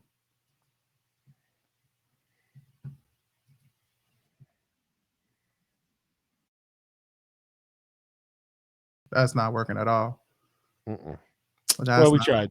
Anyway, watch the movies on Paramount Plus or rent it from your local library. Anyway, In this scene, Michelle was really concerned about her appearance to her white boss, essentially, the guy who was, she was trying to bring the Our value summer to. associates, a very talented young man, Barack Obama. Very pleased to make your acquaintance. Pleasure's all mine. Yeah, that's not working. So you got around. That's not working. All right, Yeah, we laughed, we three cried, we did frames the a second. Yeah, in my screen share. So yeah, go ahead, finish what you were saying, man. I'm sorry. Well, in this scene, Michelle was extremely concerned about her appearance and how it was going to look, her showing up to the movie with Barack. And like Barack and the white guy both knew that the white guy didn't give a shit. He didn't care. And she was so worried about all this. And he was just looking at her like, girl, like, it's fine. He doesn't care if he sees us together. We don't affect his money. Why would he care about us? And like that whole idea, it took a little while to set her at ease because she was so concerned about how she looked professionally. And it echoes back to that first scene where she was talking about being a black woman and being a professional, being woman, being black, and how to basically just keep her at zero no matter how hard she tries, even though she's trying twice as hard as everybody else. Yes. This is a sentiment a lot of people feel. I thought it was a bit ham-fisted in that scene. Yes. But it is the reality, largely the reality of a lot of black women that I know. And I've met a lot of black women who've also, crushed these glass ceilings. But it is still something that a lot of women of color struggle with in this country. Yes. And so they shed a little light on that in this film. I just think they do it a bit on the nose. You know what I'm saying? And when you have these, you've had these conversations with other black people about what it's like to be black in America. This is the thing that black people like. They get together and they talk about it. You know what I'm saying? That's you do that at the barbecue, among other places. Yes. But if you don't know, you got to get it explained to you that being black is like a variable. And when you go in a different environment, you're not treated the same as everybody else. You get a black variable and you don't know. Sometimes that black variable is a good thing. Sometimes you instantly popular. Sometimes you were the pepper in their lame ass salad. You know what I'm saying? Sometimes you the life of the party, but sometimes that shit is like, and we had to have you. You had to be here. You're the black spot. You know what I mean? And when you're the only person of color in a room, that also sticks out. And so having these issues in the professional world is definitely a problem. But the way that they did it, I really just feel like it would have been more effective if Michelle had tailored a situation to the explanation that she was talking about. Yeah. And that would have been more effective. She should have given us a story about when she knew she got discriminated against just a little bit. And then followed up with that logic or preceded it with that logic, really. And I think that would have made that particular scene land a little better. I think though, like it kind of runs into the same argument where, what we talked about with the Big Sick is that if that we can't criticize a story that somebody else does, but I feel like at the same time you can, because you put this out to be published and to be consumed. So that moment could have had a story not be necessarily hers, but be similar to what the writer experienced or somebody else. And that story he's a white guy. Yeah, he's a white. So yes, I agree with that. His name is Richard Tanne. Yeah. So which by the way, big shout outs to this fucking app Canopy, because they have the actual full transcript of the movie right here. So what he says is Richard, I get the character says, in fact, I was just explaining to Michelle how angry that ending made me. He said that to Barack. And he said, why would the delivery man have thrown the trash can through the employee's window? He must have known the actions would cause the mob to riot. It seemed totally irrational. And Barack said, let me put it to you in another way, Avery. I'm all ears. And that's what Avery says. If Mookie hadn't thrown the trash can, I love the fact that he said that delivery man, and Barack automatically was like, that person has a name. I don't think anybody caught that part, right? That too. If Mookie hadn't thrown the trash can, maybe the crowd would have turned on Sal and his sons. So instead of the store being destroyed, they might be dead.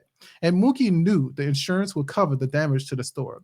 He was saving Sal's life. I never would have, Avery said, I would have never considered that perspective, Barack. See, that's why we need a guy like you full time. And he chuckled and even turned to Michelle, says, make sure you treat him real good. So if anything, he was like, you better do the right thing. Do the right thing.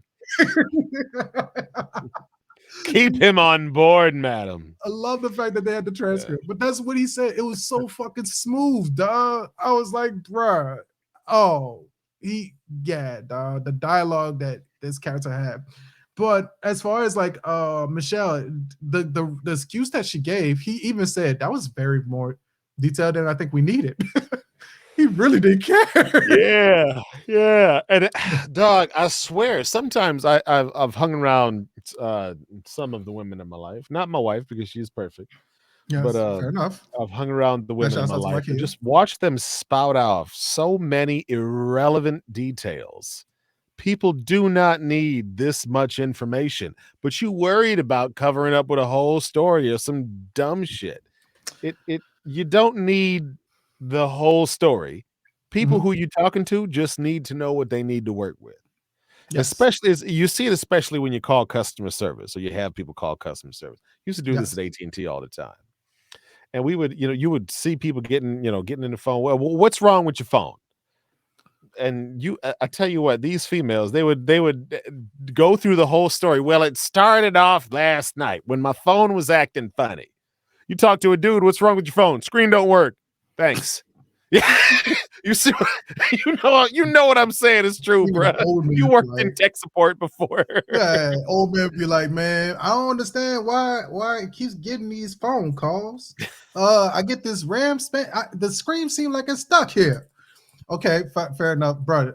Which, by the way, I gotta tell you this story, and I'm gonna tell it after this. But yes, I do think that like the random needed detail was not necessary, but I felt like it had to show a character flaw in her.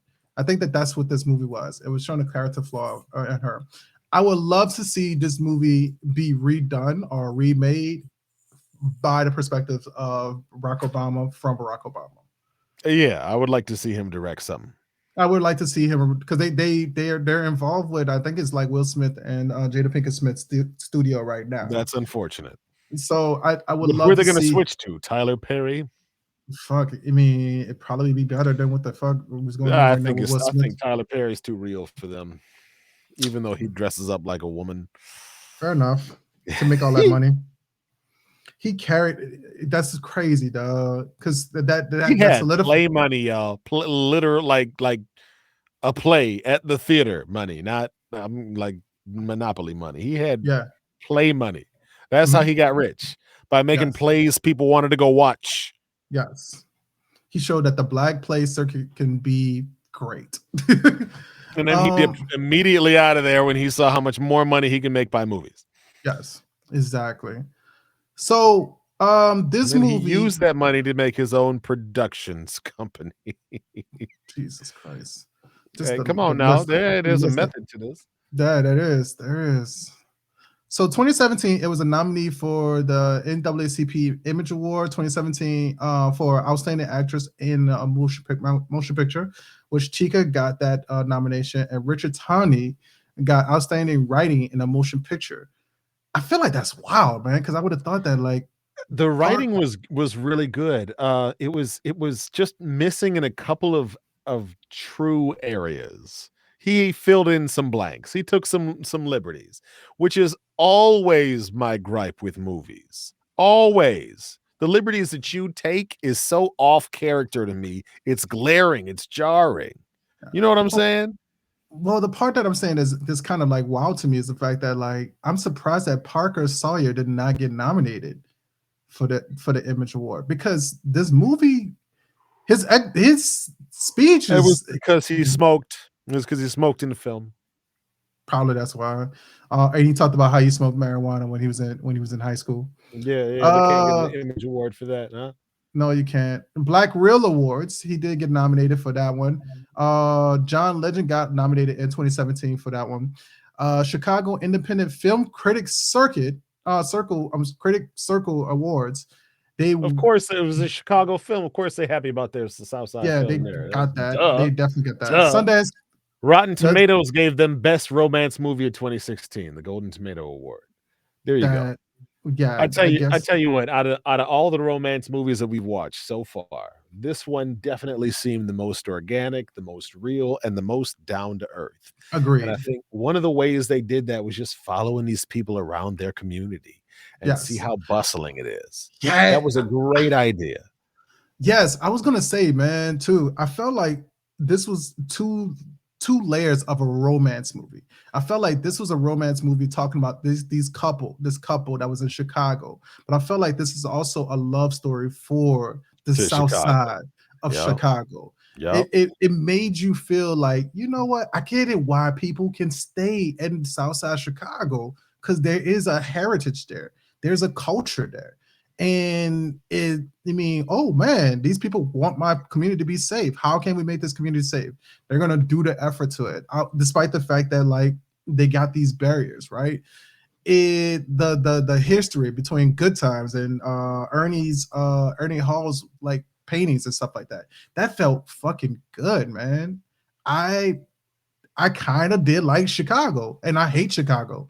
There's not. I usually say there's wonderful. Man, I don't like Chicago, bro. There's nothing wrong with Chicago except for the food, the people, and the weather. First off, the food ain't wrong, and I'm not going to argue with you about all the people, but mostly that's because there's so many people driving. So yeah, there's traffic. But most of the people I met in Chicago have been wonderful. I've met some great people. Except this homeless guy. I paid for his ticket to get on a train one time. And this motherfucker took the bathroom that was closest to me to go sleep in for the night.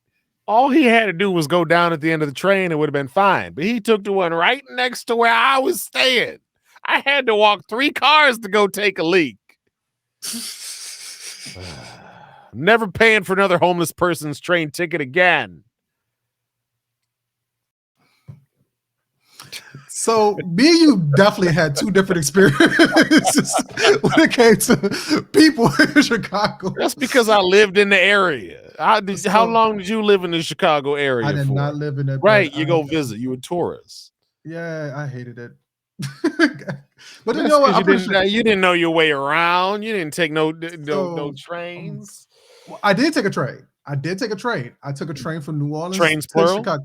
Huh? Oh, you took that's an Amtrak. But did you look? I saw you had the L trains in the Tina Turner video, and I'm going to talk to you about that later. But I saw you had the L train up on there. So was it like that? No, it was a train that was in the ground. Yes, you was on an Amtrak. Yeah, but still, it's a train. There's other companies besides Amtrak. You got Venture Trains, and you got whoever does the L trains. I don't take those. But you was on the other one. You was some Union Station shit. Fair enough. So I took my train from there. I just graduated from high school that year. Came back because I was supposed to come take care of my family take care of my grandmother and go to college during that time. That's actually the same year that I actually met Wakia as well. So you came back to Michigan. Kind of came back to Michigan. Yeah. Okay. Yeah, unfortunately. When you said came back, I thought you was coming back to New Orleans. No. I was coming back from New Orleans. Okay. So you're back in Michigan. So back in Michigan. Oh, no. I'm telling you the story about my Chicago experience now. So when I went to Chicago, had like a 7-hour layover. So I had to put my stuff inside of a locker. Decided to go for a nice little walk around the town, because I am not going to sit in the station for 7 hours. This is before cell phones became fun. So went for a nice little walk. Bruh, I got fucking lost in Chicago. Didn't realize I was crossing over a highway. I was heading to the wrong side of Chicago, apparently. So I was like, I'm going too far from where I need to go. So went back towards the direction that I was supposed to go, where I thought that the train station was. Went past the Greyhound bus station that they usually have, and wound up. It's the same bus station that's usually on all the movies all the time. Went across that one, bro. Kept asking people for like directions to the station. And most of the people were white people, dog. And I had the damnedest time asking for any fucking help, dog. That's because they thought you was homeless. Yeah, dog. I don't know what it was, but I kept asking for directions. You gotta tell them I'm not from around here. I'm a tourist. Well, I got a layover. But every time they thought you was homeless. Every time I kept telling them, I said, "Duh, I'm trying. I'm not." They had one people off the river walk or whatever like that, the Lake Michigan walk, whatever like that. Two white ladies, dog, and these two white ladies, I said, "Hey, I'm standing," because I kind of read the room. I was like, "I guess I know that you're thinking I'm going to do something. I need help. I'm trying to get to the station. I'm originally," and I did say that I'm from New Orleans, Louisiana, right? And I kept should have said I'm from Michigan, just trying to get back to the train station to catch my train. That would have made so much more sense. You bringing in other states and shit that they not familiar with. That's where you messed up. Why'd you bring the South into the Midwest? I don't care, man. That's the truth. I was being honest. So you was I was being too honest. So you was giving irrelevant details, and that was cluttering up your interaction with the support. I'm gonna lie. Then that would have been. What would be the difference of me saying New Orleans and insert Michigan instead? Because Michigan has a train station attached to it directly. Motherfuckers know you come to and from Michigan on a train. You talk about Louisiana, there's like one train a week coming in from Louisiana. You know what I'm saying? I came from the train station, man. Right. So I was like, when you say I gotta catch the train, I'm from Michigan trying to catch the train. All of a sudden now you're more local. Because you coming up to people talking about I'm from Louisiana. Well, how long have you been here? I'm just trying to. Do you have some money I can catch the train back? They get that. I had a dude panhandle me at 2 a.m. 2 a.m. talking about we taking donations for loaves and fishes and some shit. For real, dog. He had a brochure and everything. Looked like he had a little vest. His little reflective vest, volunteer vest or whatever. I don't know. He must have volunteered for something 8 years ago, man. Oh my God. It was 2015 when he volunteered for some stuff. So coincidentally, it was another dude, coincidentally, because he kept hearing me overhearing me, asking for help. He worked at the hotel room and he says, "Hey, you from New Orleans?" And apparently I gained my accent back a little bit. Oh, it wasn't to say accent back. He said, "Hey, I'm from that too, man." And he was like, "Bro," he pointed me he told me what direction to go and everything like that.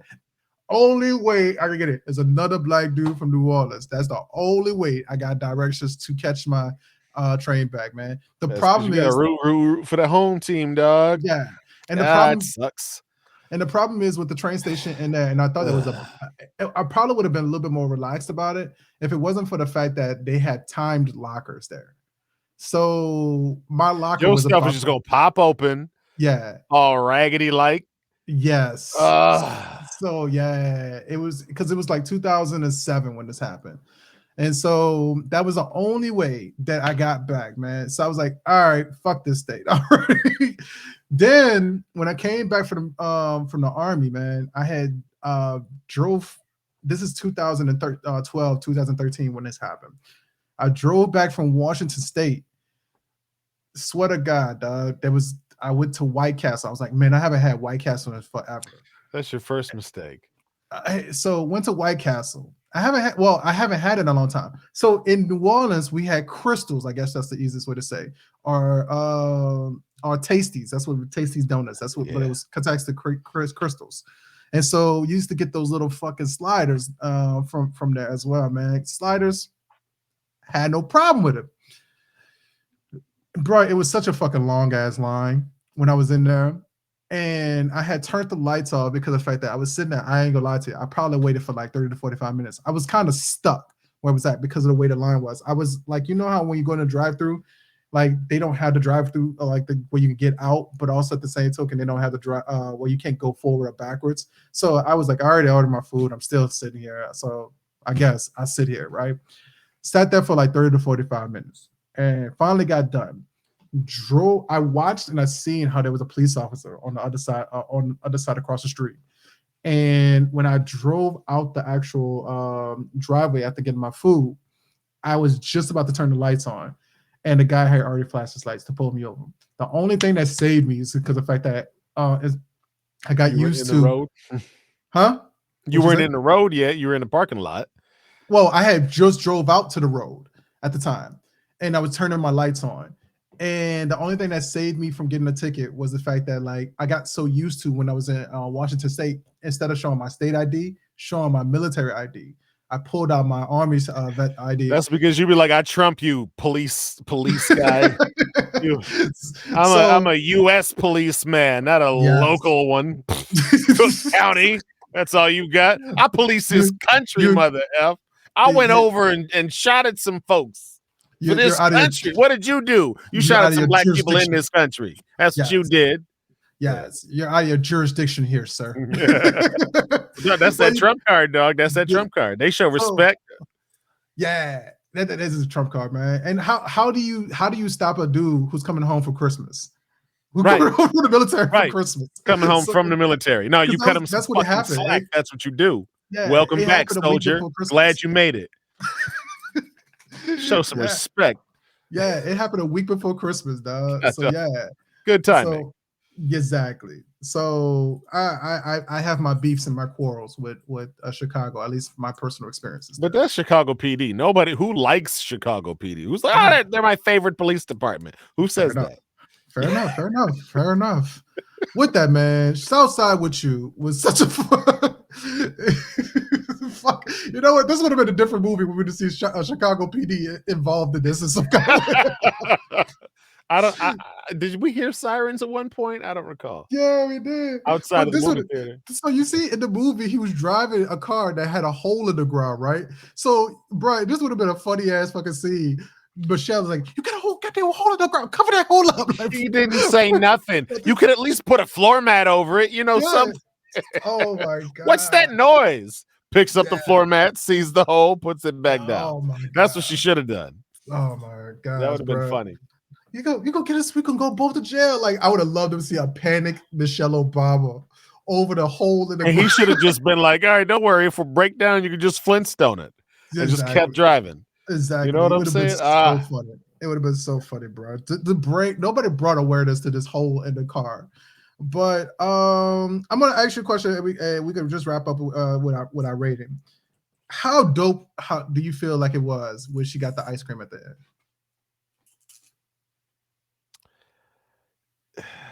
If you want a bitch to act right, you just got to give it a treat. Goddamn. The way that you say that, dog. I thought the symbolism was good, but like, damn, fuck. Hey, you put so many diminishing returns on. I got an ice cream cone. Do you want me now? Yes. It's amazing how that works. You know, just bring a treat. Swear it is. Oh god. I'm sorry, Doug. I ran out of fucks to give about 20 minutes ago. Yeah. All right. Well, my perspective. Look. There's things we can learn from this movie. Bring treats, and then you know what you want. She doesn't, and Whitey doesn't matter. I mean, these are the three things we can take away from this film. What would be your three takeaways? That we can actually make romance movies and actually have a realism to them, man. You don't have to have more. I've always had an issue, and I was talking to my wife while I was watching this. I've always had an issue with the idea that, like, you don't ever see sci-fi movies or horror movies get really nominated at the Oscars for anything, but you see these romance movies or these romantic comedies get nominated for them. And the only difference between a horror movie and a romance movie is one is about extremely hating something, and one is about extremely loving something. But most of these movies that we've been watching, we've been finding out that these romance movies is about you hating somebody enough. No, dog, they're just about obsession. Both of those things are about obsession, and that's all that Hollywood is really enthralled about. The obsession. You just make a movie called The Obsession. You get a bunch of people just watching it just because it's a sketchy name. Yeah, but really, Hollywood. Shout out to Beyonce and Idris Elba on that one, right? But this right here, though. This movie, I thought really did a good job at talking about romance because it was based off of something real and it had Yes. some real points to go through. Well, I'm sorry, but continue about your horror and romance. Well, no, I just analogy. felt like that this I've seen people who did sci-fi movies and horror movies, and they did fantastic with this. And like we made a joke because based off of like the definition that you said about what qualifies as a romance movie, I was like, Star Wars. Star Wars technically counts as a romance movie did at this point in time, right? And this movie did a good job at making me feel like this movie made me like look at my wife and I was like, damn, I love this person. You know what I mean? And I felt like that for real, when I was watching this movie. I didn't feel like that for Notebook. I didn't feel like that for The Photograph. I didn't feel like that for The Big Sick. I felt like Big Sick was, I feel good that this person survived and they eventually got married, I guess. But I didn't feel like that for any of the other movies. I didn't feel like this made me feel like when I look at my wife or I look at my partner and I just feel like, damn, I wish I had that kind of love. This one kind of had that moment a little bit sometimes. I wish that I had that love, or I wish I would have started off as organic with these conversations, like these people started right here. You know, some of it did feel like that. And so I thought that this If was you a want to good have job. organic conversations, just add a little bit of organic alcohol. Fuck, I love you. I love you. Let's say this shit because you're done. Go play some. These are life do some tips, pretty y'all. good. Wait till you're 21 and then go out and have 2 beers and then talk with people about something that matters. They did. That's the sad thing because they did end the movie pretty much with them having a beer at That's the exactly fucking what bar. That's exactly what happened. God damn.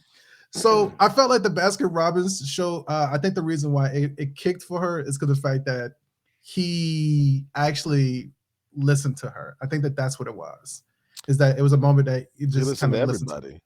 And that's the thing. I think that she was trying to find something so negative about him that she realized that like, I think you're overthinking it. You know, so I love this movie, and it ended kind of where it began. It ended with her back at home and him back at home reading the same book and just smoking a cigarette. So I thought it was pretty decent. With that, man, we come to the part of the film where we actually our podcast we actually do our reviews. We base our reviews off of a 5-point scale. So we got rating. Sorry, there you go, 5-point rating scale. So with that, we have the winner, which is a 5, Edger, Slumper, Sleeper, Dumpster. So with that, what say you, JT? What would you rate this film? I thought just based solely off of the charm of the people and really the quality writing of Richard Tanne, the over the shoulder intimate kind of look, we really get to follow these people around for a day, and it felt good. It felt natural. They brought the Southside to life, and I think this movie is a definite edger. Something I would gladly watch again. You know, with somebody else to let them really get in soak in these feels. I thought it showed a lot of Black excellence, a lot of Black history and culture, and it really did a good job of just bringing life out of the subject matter and Yes. putting breath in it.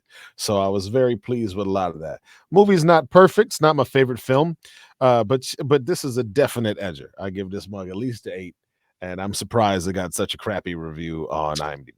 Yeah. But for these movies, I'm gonna go throw mine in there. I've been doing IMDb, so I've been throwing my ratings in now for all of these films.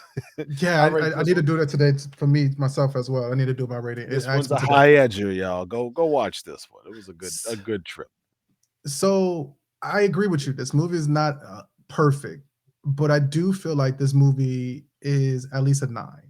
So I am going to say that this movie, because of the soundtrack, because it did make me feel like it was the 80s. Executive produced by John Legend.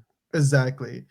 And then also on top of that, it made me feel like I was in Chicago, which a lot of films have lately been feeling like the element is supposed to be the city, right? The setting is supposed to be the city. I felt like I was in Chicago. Yeah. They did a good job of that. Automatically that gives me points for that. So I would say that's a 9, but that's a low winner for me. So I'm gonna actually give this movie a winner for this week. Which, if you think about it, man, I've been pretty good about not giving a lot of winners. So this Look, is actually I pretty tell you rough. what, it was close from a romance perspective movie. This is Mhm. the best romance film I've ever seen. Agreed. The second It's best up there. romance film might be What Is Love with Cuba Gooding Jr. Mhm. But that was simply because they had so many different monologues of the day. It was the first time I heard them as a young lad. Yeah, I'm But this pretty sure movie, that. Go ahead. this movie is good, and I think you should watch it. Yeah. I definitely agree. I think that was a movie that we kind of missed out on. And I wish I would have just picked this movie instead of doing The Photograph, which is the Sun is a Star as well. I think that's the name of it. Because I've got to see a little bit of it, this movie, and it's fucking lovely, man. I The Sun is a Star, something like that. I forgot the name of the movie. I'll post the name of the movie in the show notes. But this movie did a really good job, man, by like showing organic love. And that's what a lot of films just need. It doesn't need so much the existential crisis of things, right? You look Yep. at like you look at the I'm sorry, I apologize. Yeah, existential is a great way to say it. You look at films like Gerard Butler did a movie with The Ugly Truth with Katherine Hagel, and it's about like this production company, and now does he move away from this doing a news broadcast with Katherine Hagel and stuff like that. It felt like external forces was constantly fighting to make the person doubt themselves throughout the whole time. And I felt like even though Michelle Robinson's character was fighting with Barack Obama the whole time, a part of her did know who the fuck she was, and knew is kind of a little bit more so what she wanted, a lot more than what these other characters were. Because I would say Michelle Robinson's character definitely know a lot more what she wanted versus Kamel's wife wanted in The Big Sick. Do you agree? Yeah, but Kamel's wife was sick the whole movie, so that was a really terrible depiction of her side of Like, things. exactly. And then you look at the photograph. The photograph does not do a good job by saying that this couple wants each other. They just you not want each other. Let me correct myself. When I think about love, you need it. It's like air. You breathe that love, right? And the photograph shows that they want each other, not need each other. That makes sense. Yeah, I hear what you're saying. So I don't feel like they got that. Whereas Michelle needed a person like Barack Obama to kind of bring her back down to earth sometimes.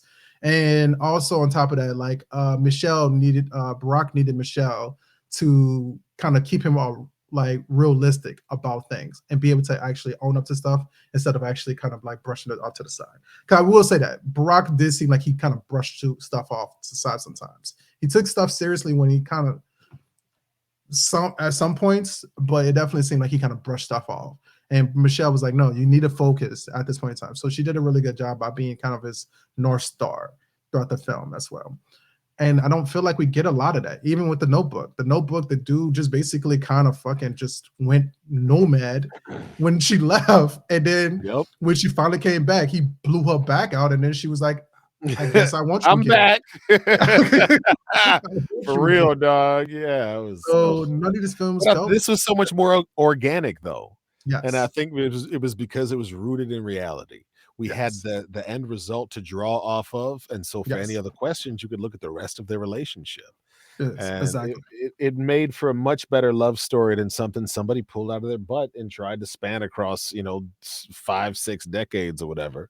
Yes. And this was just a much more intimate and accurate film about just how a good date can go. You know what I'm Yes. saying? You ever done gone out with somebody and you done met their whole crew Mhm. because either you was just rolling with them for the day and you done Yes. met grandma and them, got egg rolls from auntie, and, went to go down to the corner store and met the folks over there and then hit the Yes. plug up and came back to this felt like one of those kind of days. Definitely. And it was just such a joy to roll with them and be a kind of a fly on the wall. This Yes. felt so natural, so organic, and it was so beautiful. And man, like this quality we don't get a lot of, this substance. Mhm. And I think a lot of it was because they came together over their blackness. Yes. And it's really kind of funny that a white guy wrote and directed this movie, but they really came together over that. And I think that might have been one of the reasons why I was a little ham-fisted in some areas, but Yes. the stuff that they were talking about was true, and it was accurate. So, man, like just to dissect all of these things and all of these problems facing, folks on the south side of Chicago, just well done. Well done. Very much so, man. With that, man, you can catch our podcast on YouTube and wherever else you get your audio acoustical pleasures from. Beginning of June, you actually get these videos actually being put on Spotify as well. So with that, man, we end our week after dealing with all the craziness, with unfortunately with losses and also gains and sometimes wins as well. We turn to the voice of reason to be able to actually guide us throughout all of those times when we are trying to actually go through our goals and also go through our losses as well. So, JT, what is the voice of reason this week, man? This week, I want to talk to you a little bit about your perspective. Your perception is always directed by the first time you encounter an obstacle. This is one of the reasons why childhood traumas stay with you for so long. It's the first time you've ever experienced such adversity. Sometimes adversity is so strong, you might even die. But HisStory said something a little interesting earlier. He was saying a lot of people are stuck on the Angela Bassett version of Tina Turner. And that really sits wrong with me. Because I wondered in that moment when he said that, I was like, how many people are stuck on the wrong version of my Jesus? Because there's a whole bunch of folks out there, they know the Hollywood version of it. They don't know the one who told people, you're not about to make money out of here. You're going to take my church and turn it into a den of thieves? No, you're not. The dudes who turned over tables and uprooted the system that was in place, that was corrupting the purity of what the spirit is supposed to be. And so when you look at somebody and you talk about their art, you accept their art, and you don't know them, you have to accept this. Tina Turner knew that. Tina Turner knew when she got on stage, she was somebody different. And then she went back to being Tina when she got off. But you get magnified in that spirit. And some people get caught up on that. That's the first time you ever saw Tina Turner. She's a star 24/7. No, she's not. She is not Patrick. So you really got to make sure that you renew your mind and you let new information take hold and change your perception of life as you see it as you go. Renew your mind. Look at a situation with new eyes. Refresh yourself. And the best way to do that is with words of wisdom. So go find you some more. Thanks for tuning in, y'all.